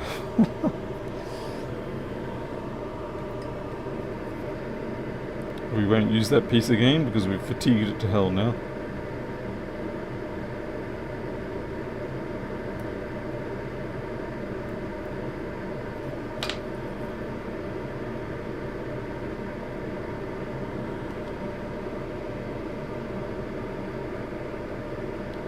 Let's see how this compares to our contacts.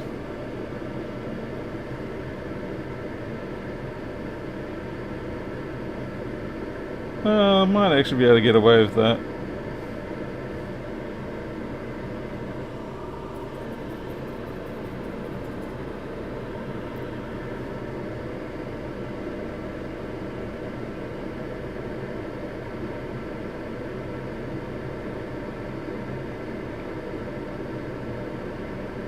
If only it would just, yeah, I was going to say, get off the damn.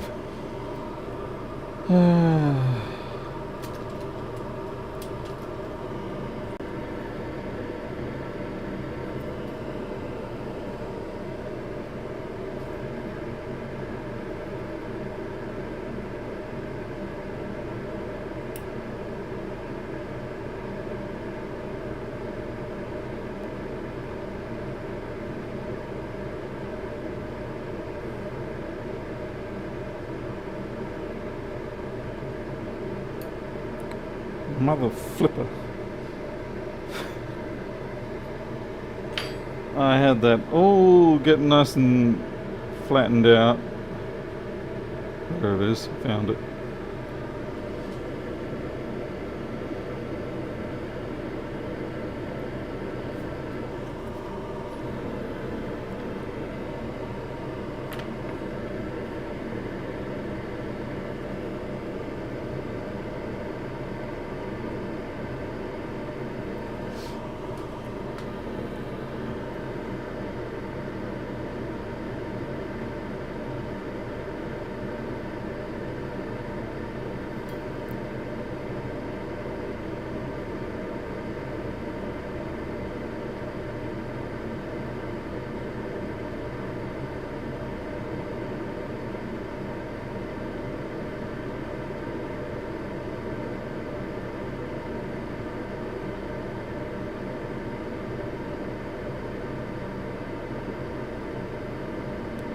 That's nice enough.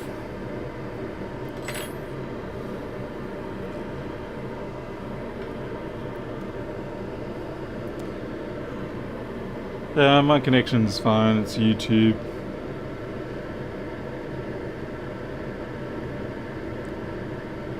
I'll certainly tell you when my connection's playing up, but this time it's YouTube.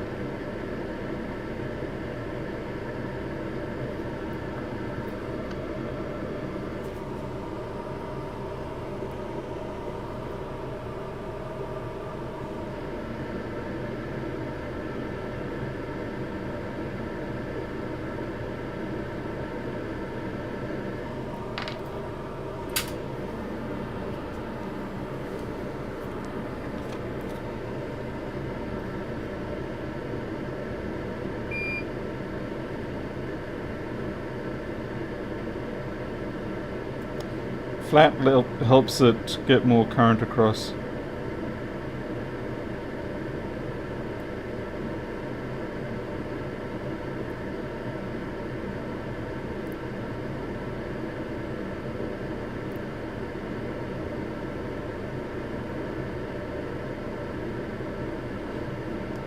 I can see it's just touching ground.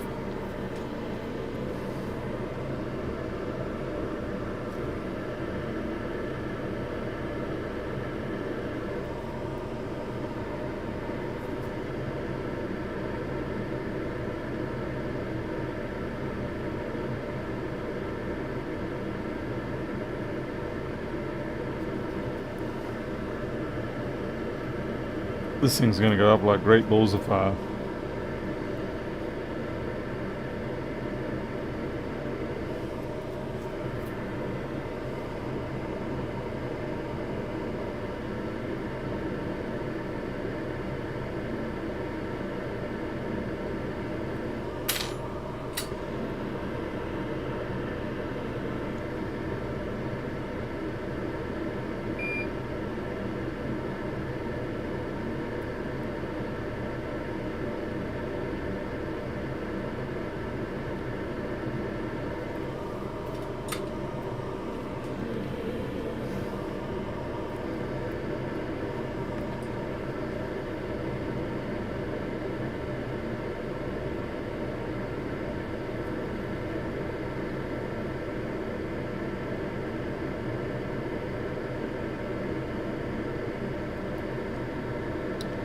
And it looks like I'm going to flatten out another piece. That's too short now.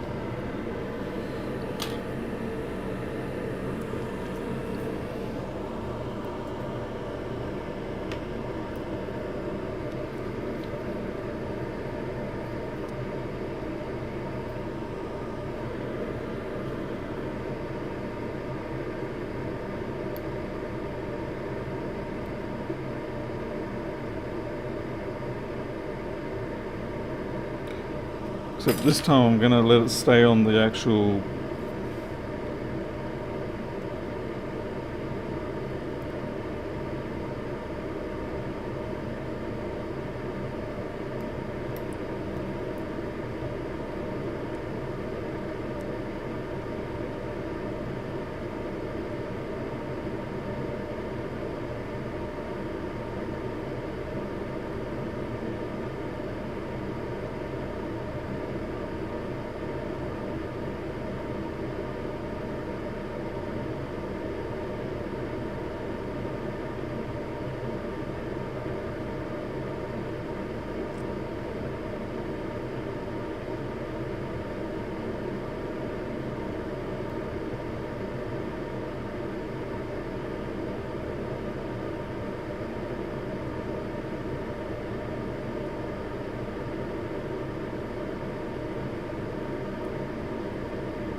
Should be good.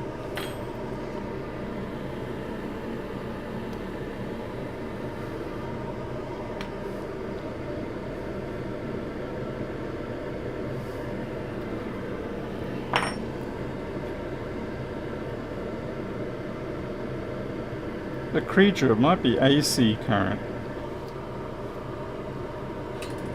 It'll become surface area.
The micro pencil doesn't have the strength to hold it down, but I just need it to tack.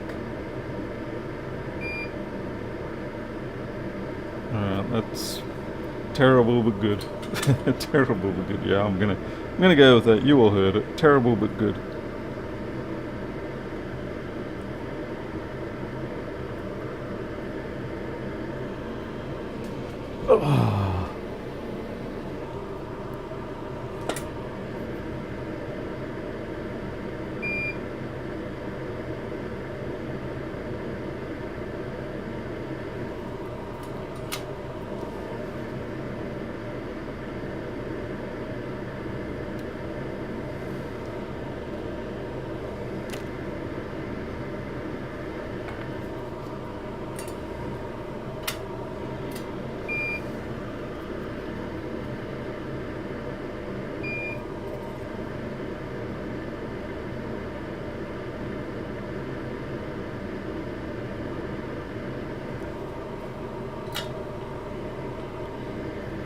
Maybe I should have used a spot welder.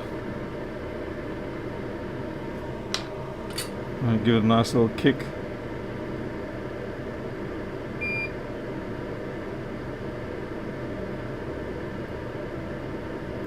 I really want to clean those up, something fierce, but I'm not going to. But you know I really want to. I really want to clean them up.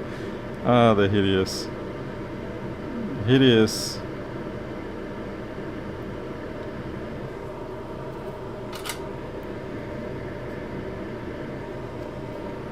Alright, now we can put the next layer out there.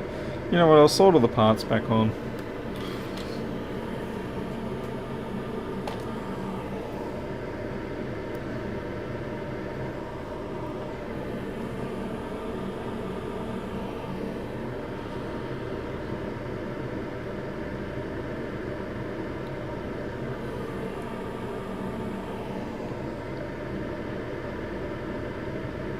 Yeah, I'm probably going to get into trouble if I try to drop all those concurrently, aren't I?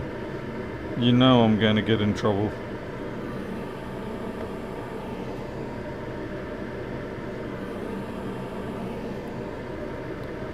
But you also know I just can't help but love doing trashy stuff like that.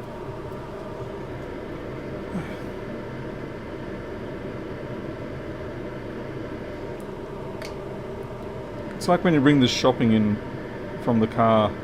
It's like one trip. Always just one trip.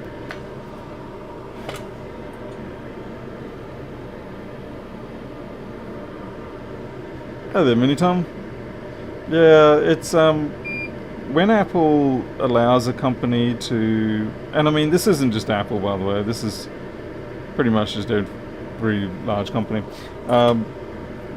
if they allow you to take the boards, so to speak. Damn it! I lost my filter then. Did I? No, I didn't. No.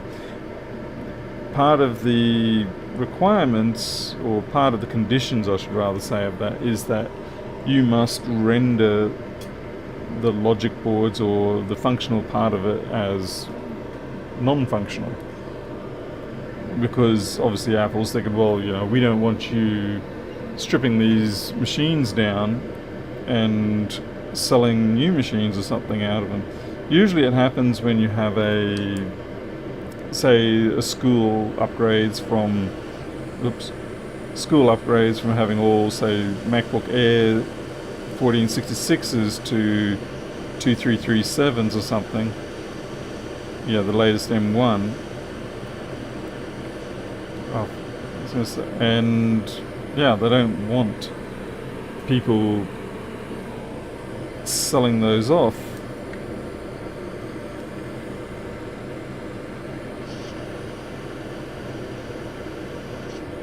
Because obviously that means less sales for Apple in their minds. Because they're thinking, well, that's a whole bunch of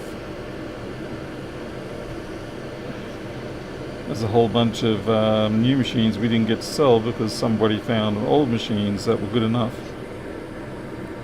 It's terrible soldering there, Paul.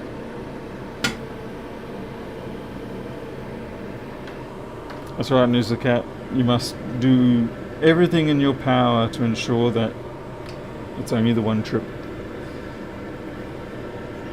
If you take more than one trip, you lose the game. We've got to realign these ones too.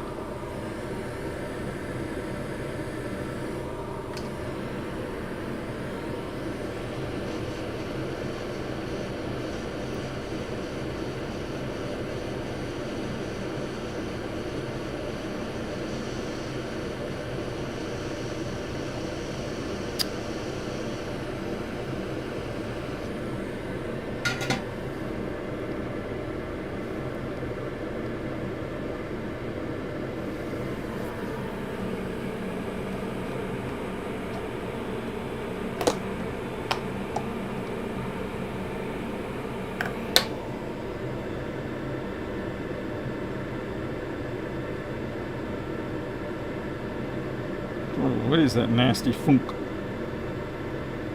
Some weird stuff on the bottom there.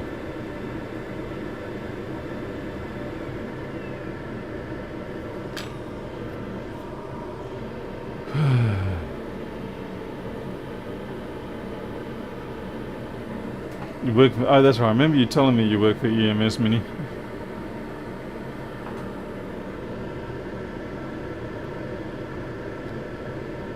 Yeah, taking on damaged goods is one thing because Apple, the company, as far as they're concerned, like, okay, no problem, that's not likely to affect our future sales directly.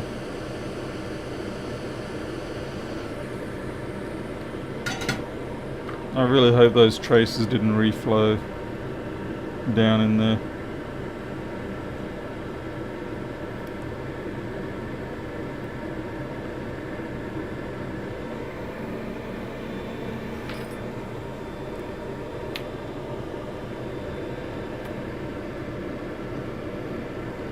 Yeah, and then we got these wonderful darlings, but I can pretty much blob those.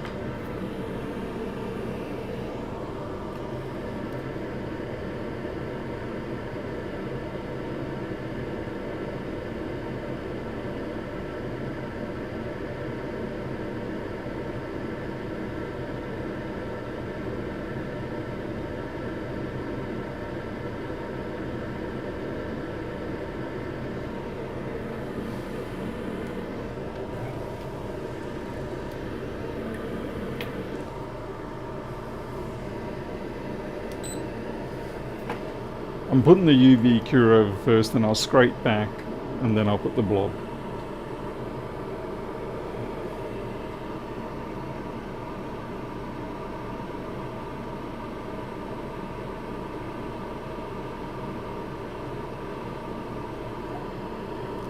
Well, many times they should have put them through like a guillotine, just a or a crusher.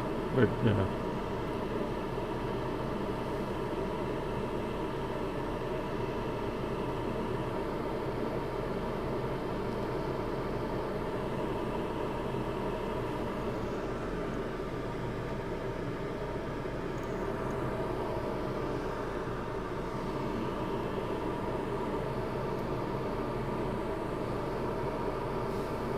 Personally, cutting like this is the harder way. But like I said, I suspect that the company that has the contract to do this knows that they will want to sell these to suckers like myself, and so they don't want to fully destroy the board. They want to give you the false hope.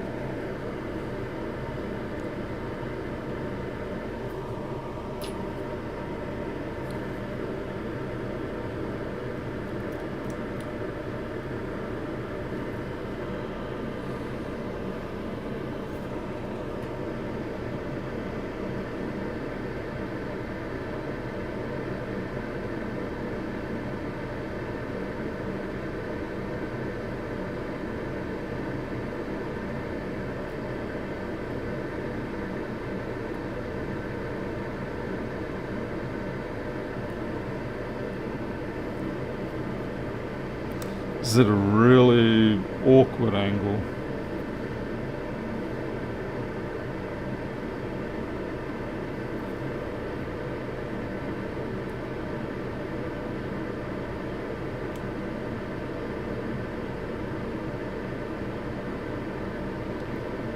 Basically, I'm trying to clean up the situation, but the angle is making it quite difficult.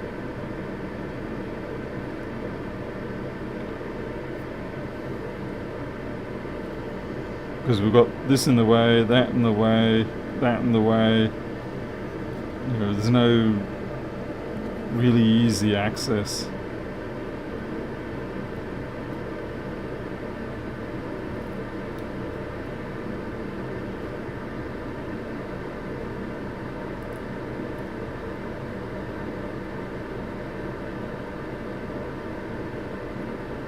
I really want that trace to be broken off there, yeah, like that.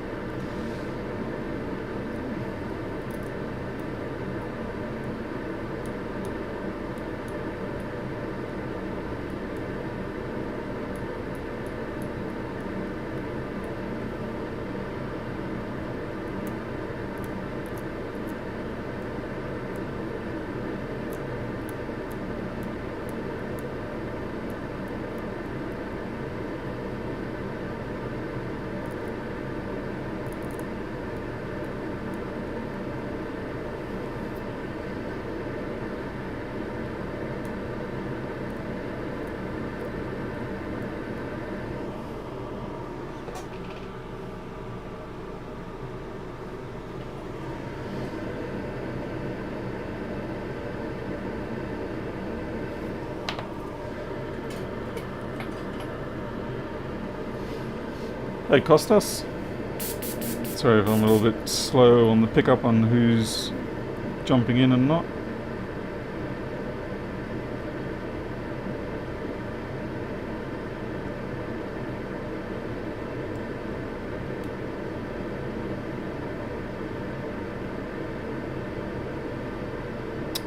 Get out of there.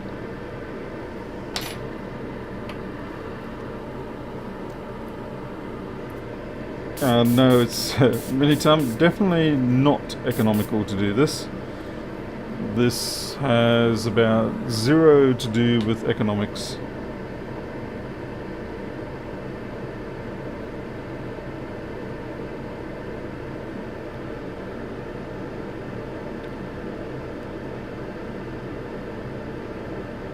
In fact, if you get these boards thinking that you're going to make a profit repairing them, then yeah, you failed economics.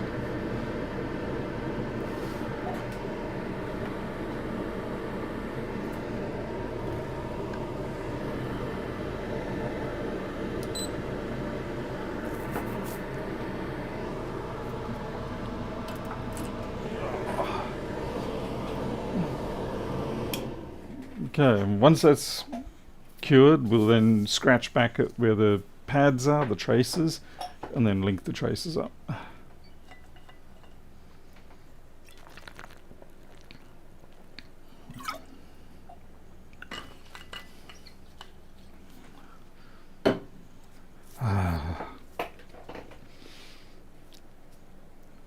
I intentionally picked this one because it was probably the worst damaged one of them all. Well, that is true, Mintam, about, as you said, about India and places like that. I guess I was, the context obviously I'm working within is my economic scenario, or Australia.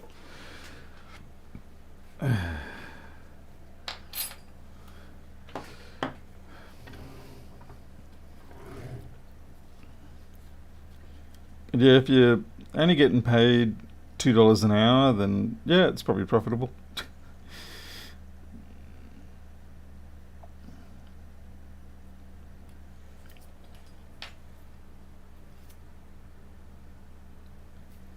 Oh, thank you, Greg. Bodger, where'd you transfer it? Who'd you use to finally transfer it? Okay, let's get these 2 traces exposed, or 3? 3. Man, that's messing with my head. It's actually 2.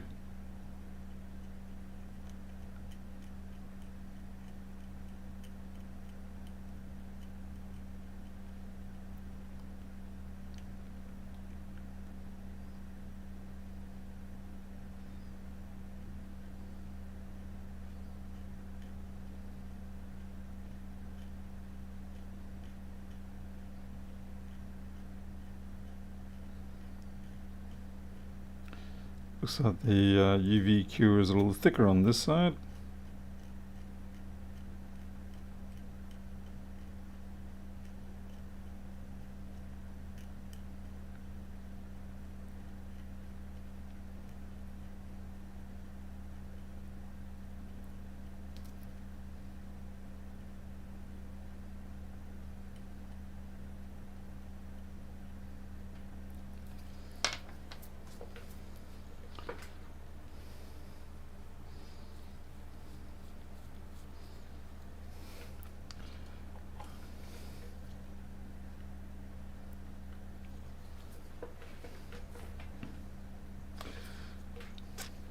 I'm gonna say it's probably gonna be a bit difficult to bridge across those gaps.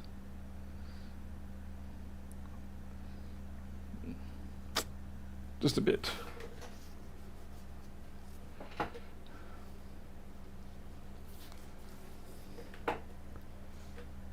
We'll give it a shot, but I'd say about half that gap would have been more appropriate.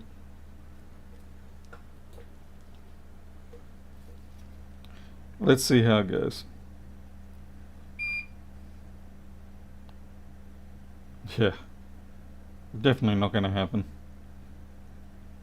So much so that because if it did take off, that sort of, bridging that kind of distance, they would sooner bridge to each other left or right than they would front to back.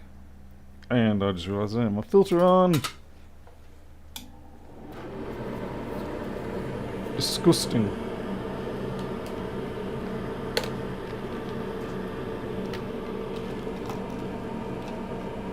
Definitely properly calibrated wire required.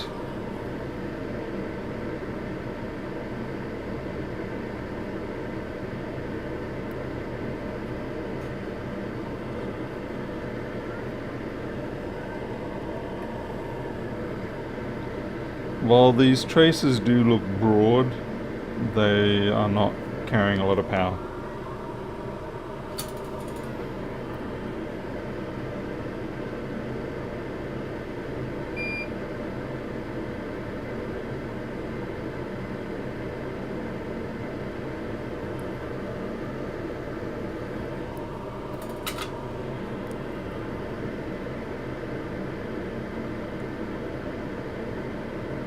Can't really flatten these ones out. Not too easily. They tend to break before they flatten.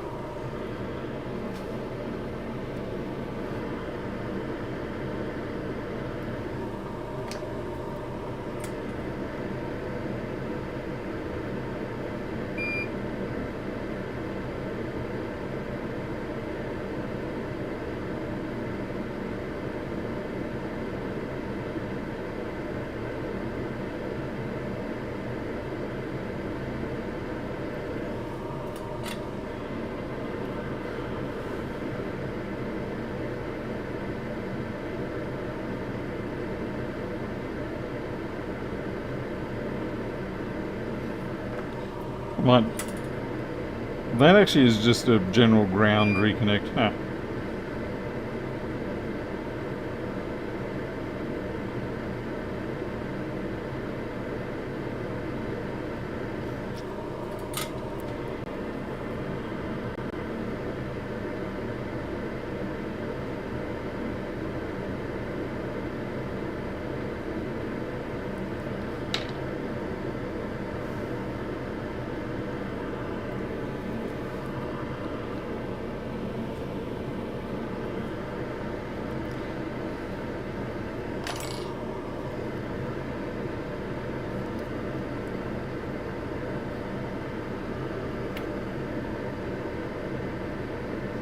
And I've definitely left this one too thick.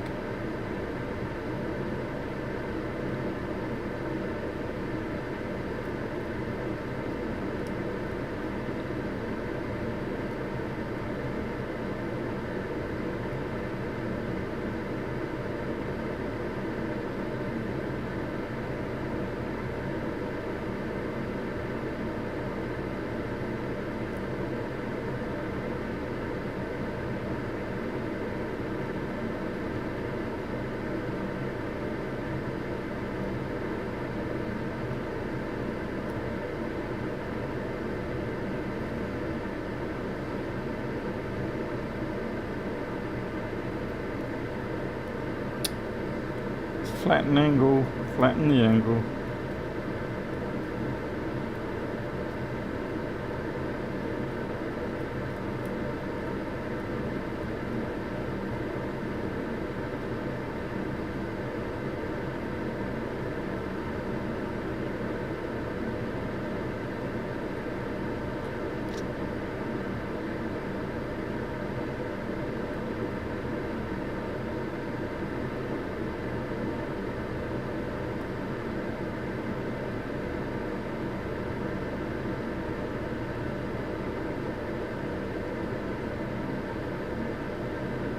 I'm getting a cramp.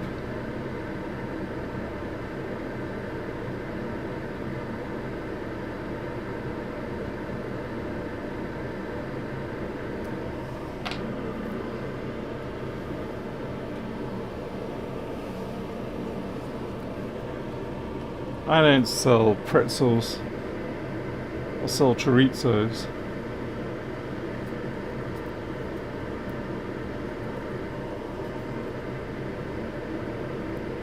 Actually, muffins are more my thing.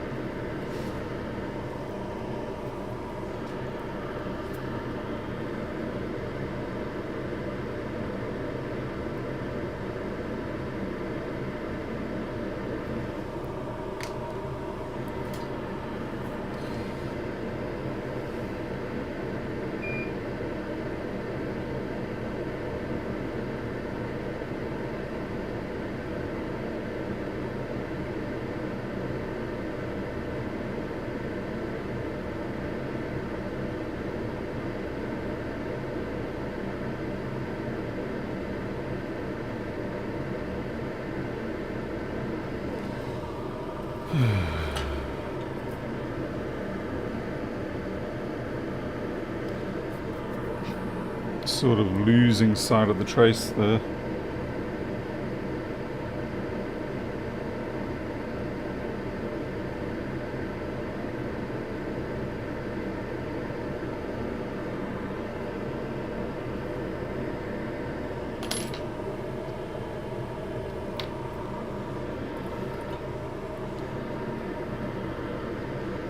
What's wrong, Miles? What are you falsely crying to a deity for?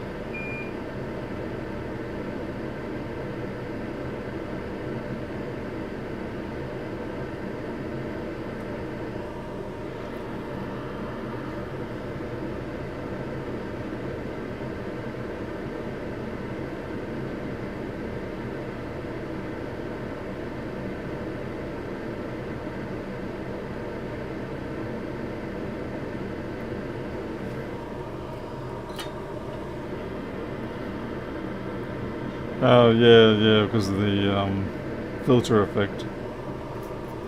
Yeah, I'll have to explore that in more detail tomorrow, find out what the hell's going on. Maybe I'll have to bring out the programmer again and find out what's going on with the Linux version. Like I said, I'm suspecting it's producing values that are going out of bounds because someone didn't do a range check or someone's using the wrong algorithm. Yeah, something.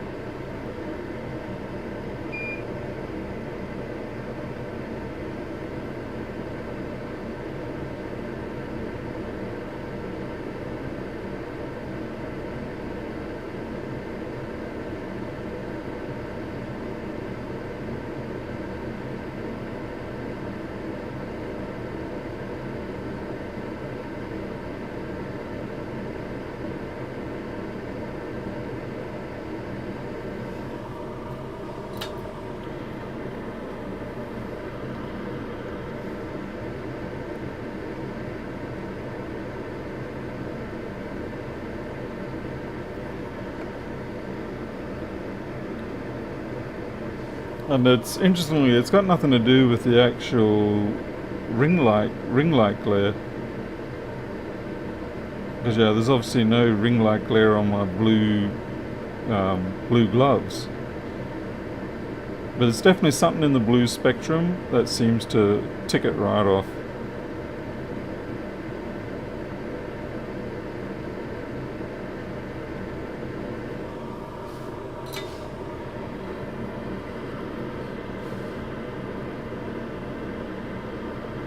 Hey Greg, just noticed you there. How long you been here? You've probably been here ages.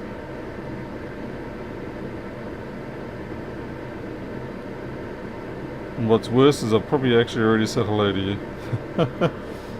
And completely forgot. Alright, that's it folks. It's burn down the house time. Should we put the heatsink on?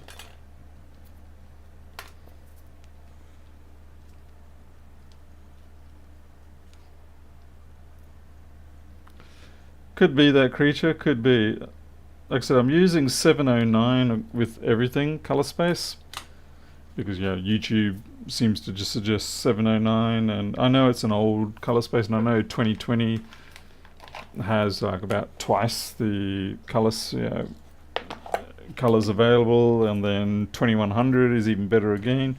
But anyway, YouTube sort of seems to recommend 709 for the widest support range.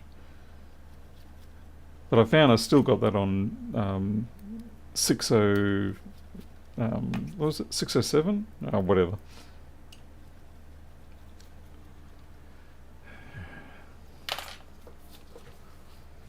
Everybody got their marshmallows ready?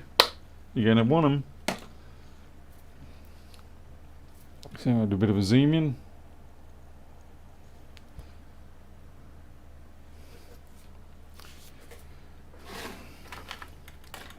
Hey laptop.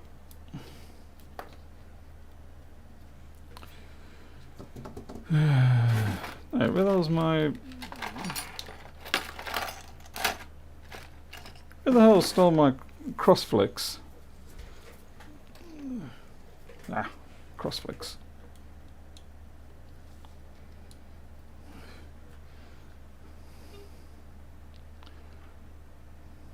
Might zoom out a smidge.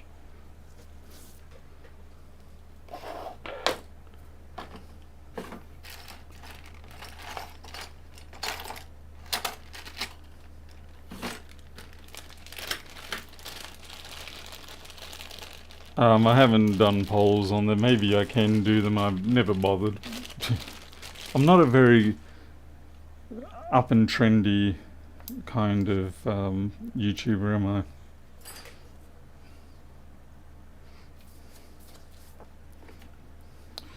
Okay, so we have our USB-C here.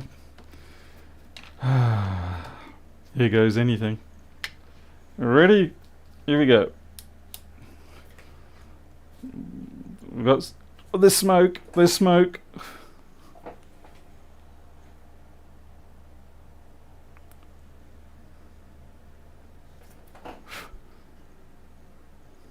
Ah, it's dead. No, it's coming back.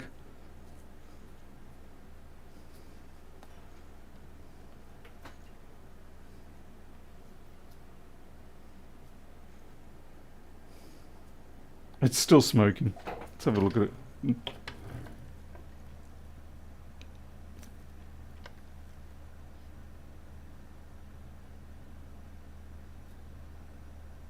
It's smoking under there. Did I get the filter packs wrong? Yeah, it's smoking under here.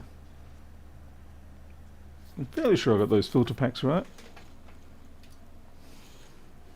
You're right, I probably didn't.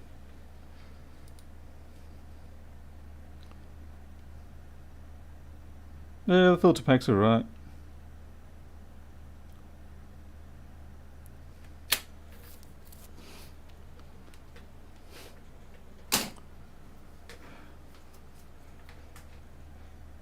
I would say it's that one that I was complaining about. I'm going to say up this here, up in this section, I wasn't able to clear it back far enough.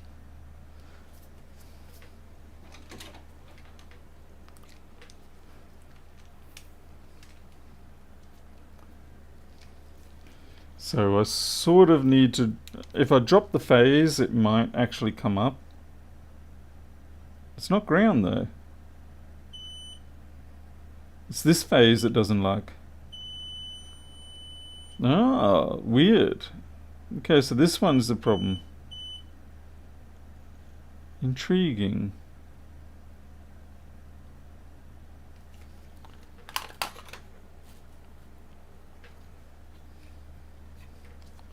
I really thought it was going to be the other one.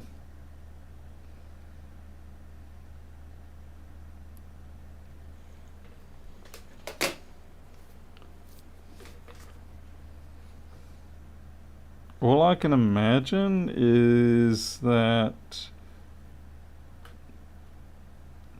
Yeah, I don't know what's going on there, to be honest.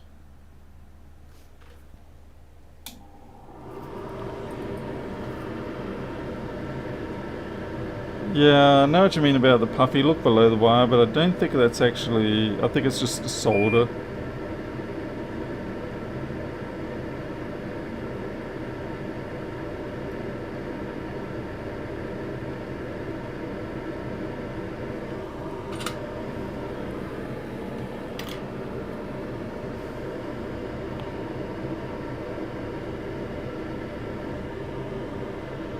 Yeah, so no short there, the short's up here.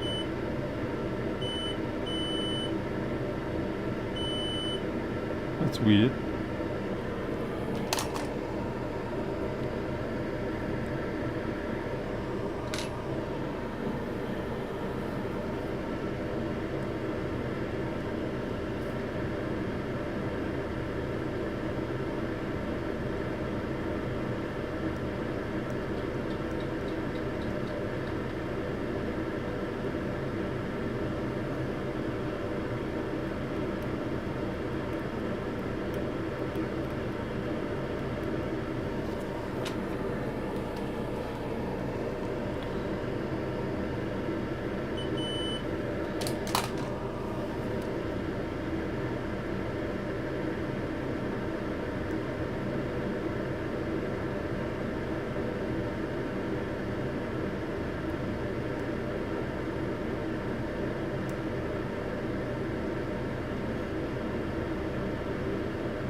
Hmm.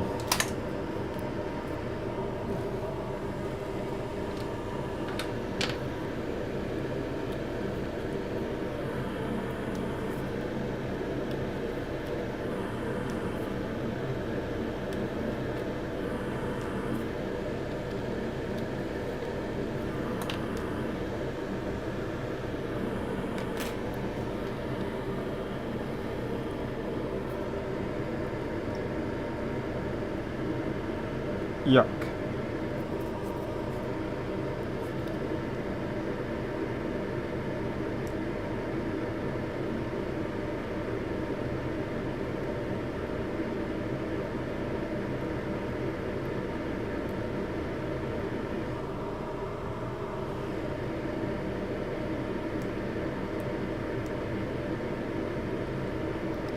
So the trouble is, once you've gone and put the blue stuff all over, you've pretty much committed to it.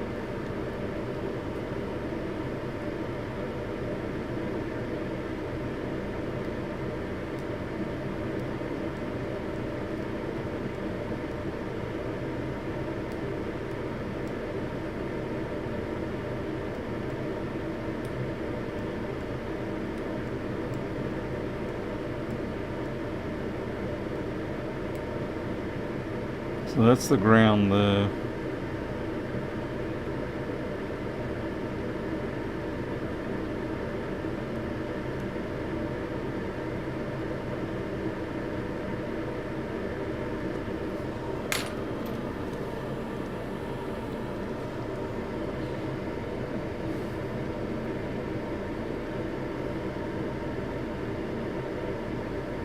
Okay, that's cleared again.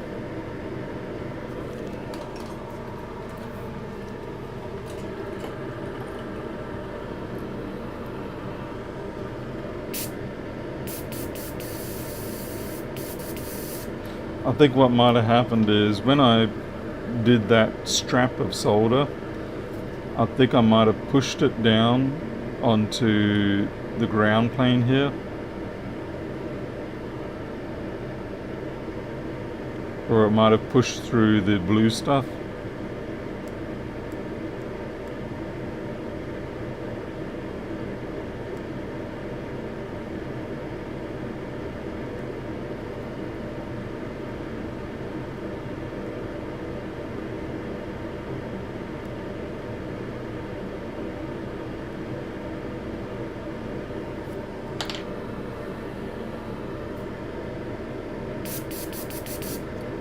So I'll just put down a little bit more blue.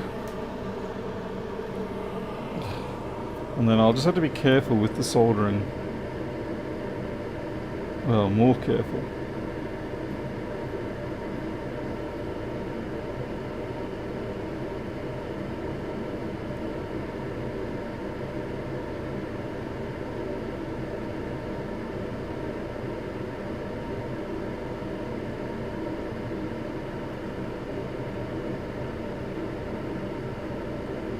Damn it, didn't actually want to cover up the pad. Oh well.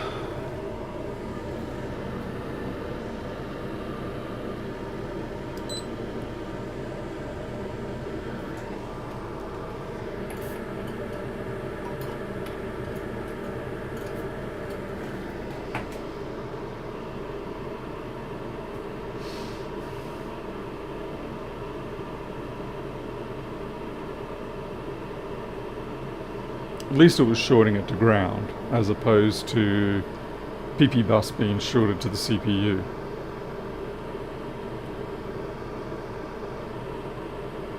Still not great.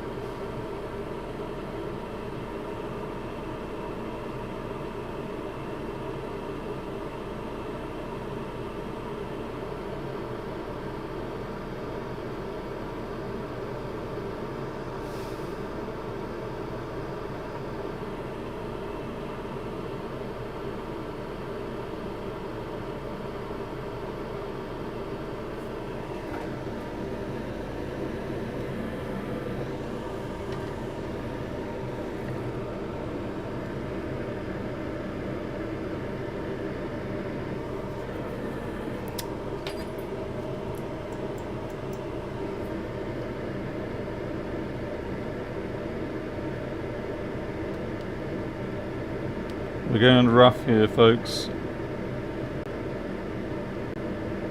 Yeah, you can tell I was a little bit thick with the stuff because see how it's more of a jelly consistency. So you know it's gone a little bit thick.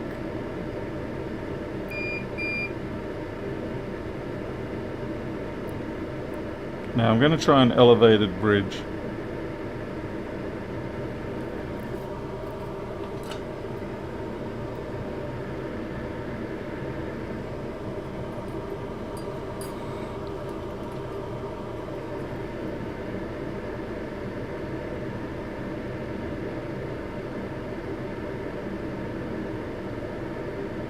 This is going to be hodgepodge, fully hodgepodge, okay? There's not going to be any grace in this at all. I fair warn you now. Look away if you're looking for something grace.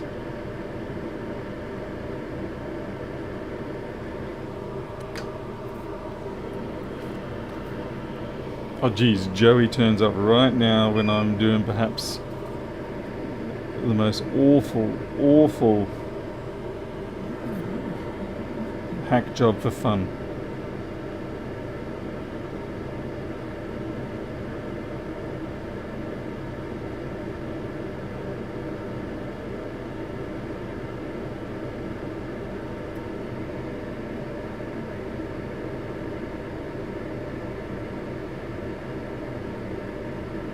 Okay, they'll do it. They'll do it.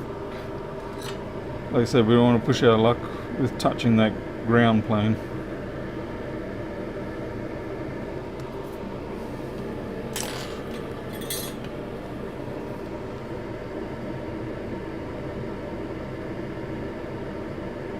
Okay, no short. No short. No short.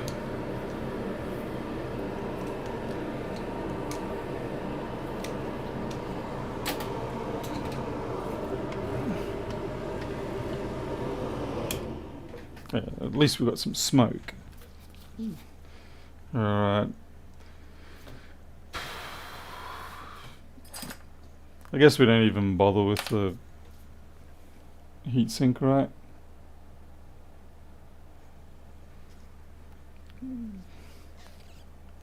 No one cares about the other part of the board. We only need this part of the board.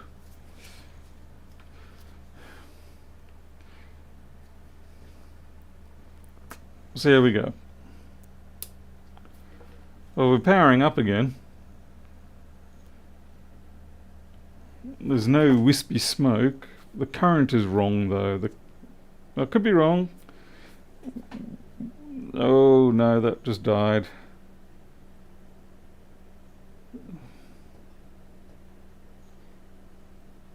Yeah, the current is wrong.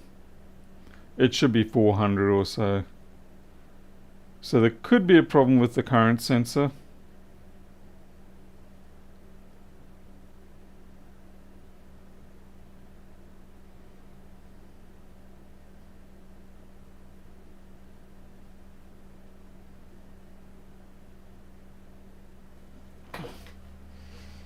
We're definitely not going anywhere here.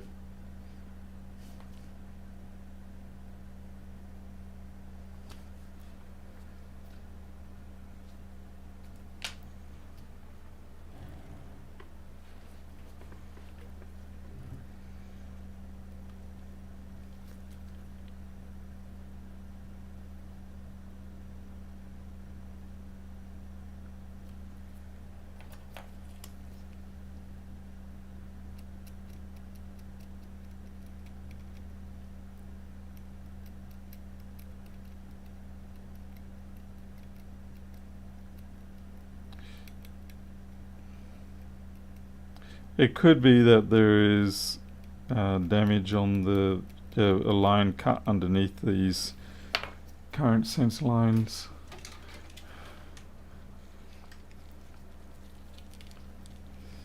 Let's see what we got. Okay, that's good.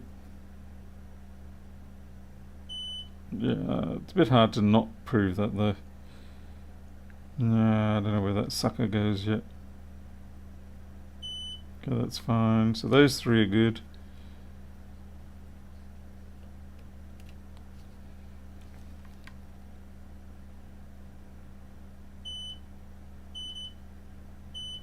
And they're obviously okay.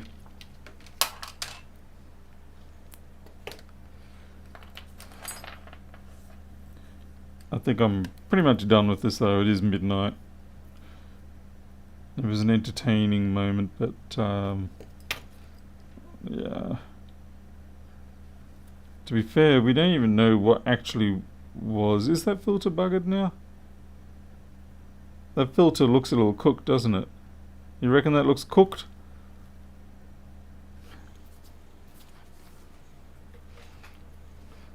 Cooked like a charcoal briquette.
Let you know I held my breath that whole time. Whew.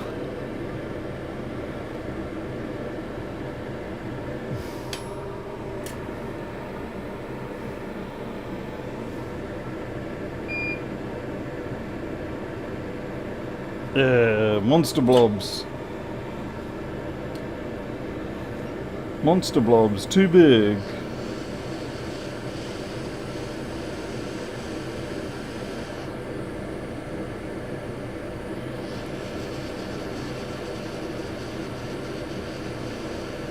It's hideous. It's hideous. It's not a tumor.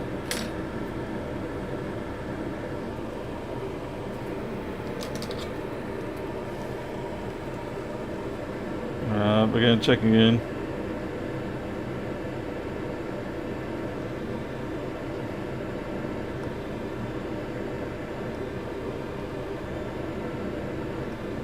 Alright.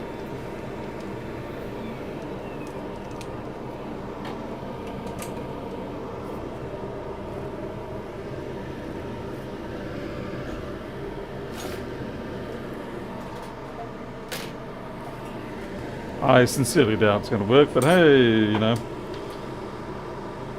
Yeah, who knows. It's probably cool enough now.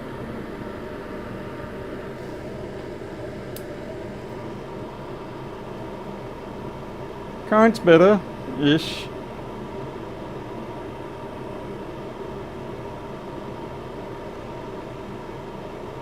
Nah. It's dead. Alright, that's it. We had enough fun for tonight. It's midnight. I've got to go to... I've got other things important in life to do. Well. It was going to be a tricky one anyway, but I think it might have had a chance if I had checked for that short before I powered it up. The fact that it's shutting down like that though does make me think it's something more to do with the current sense than it is actually the CPU. But anyway, we're done for tonight. Thank you all for watching. Thanks for the watching the failure, but yeah, that's practice sometimes. That's why you practice, because sometimes you botch it up. And at least this is not a customer's machine, and it was just a bit of fun. And you all got to sit here and waste 2 hours of your life. So thank you all. I'll see you next time. Till then, catch you later.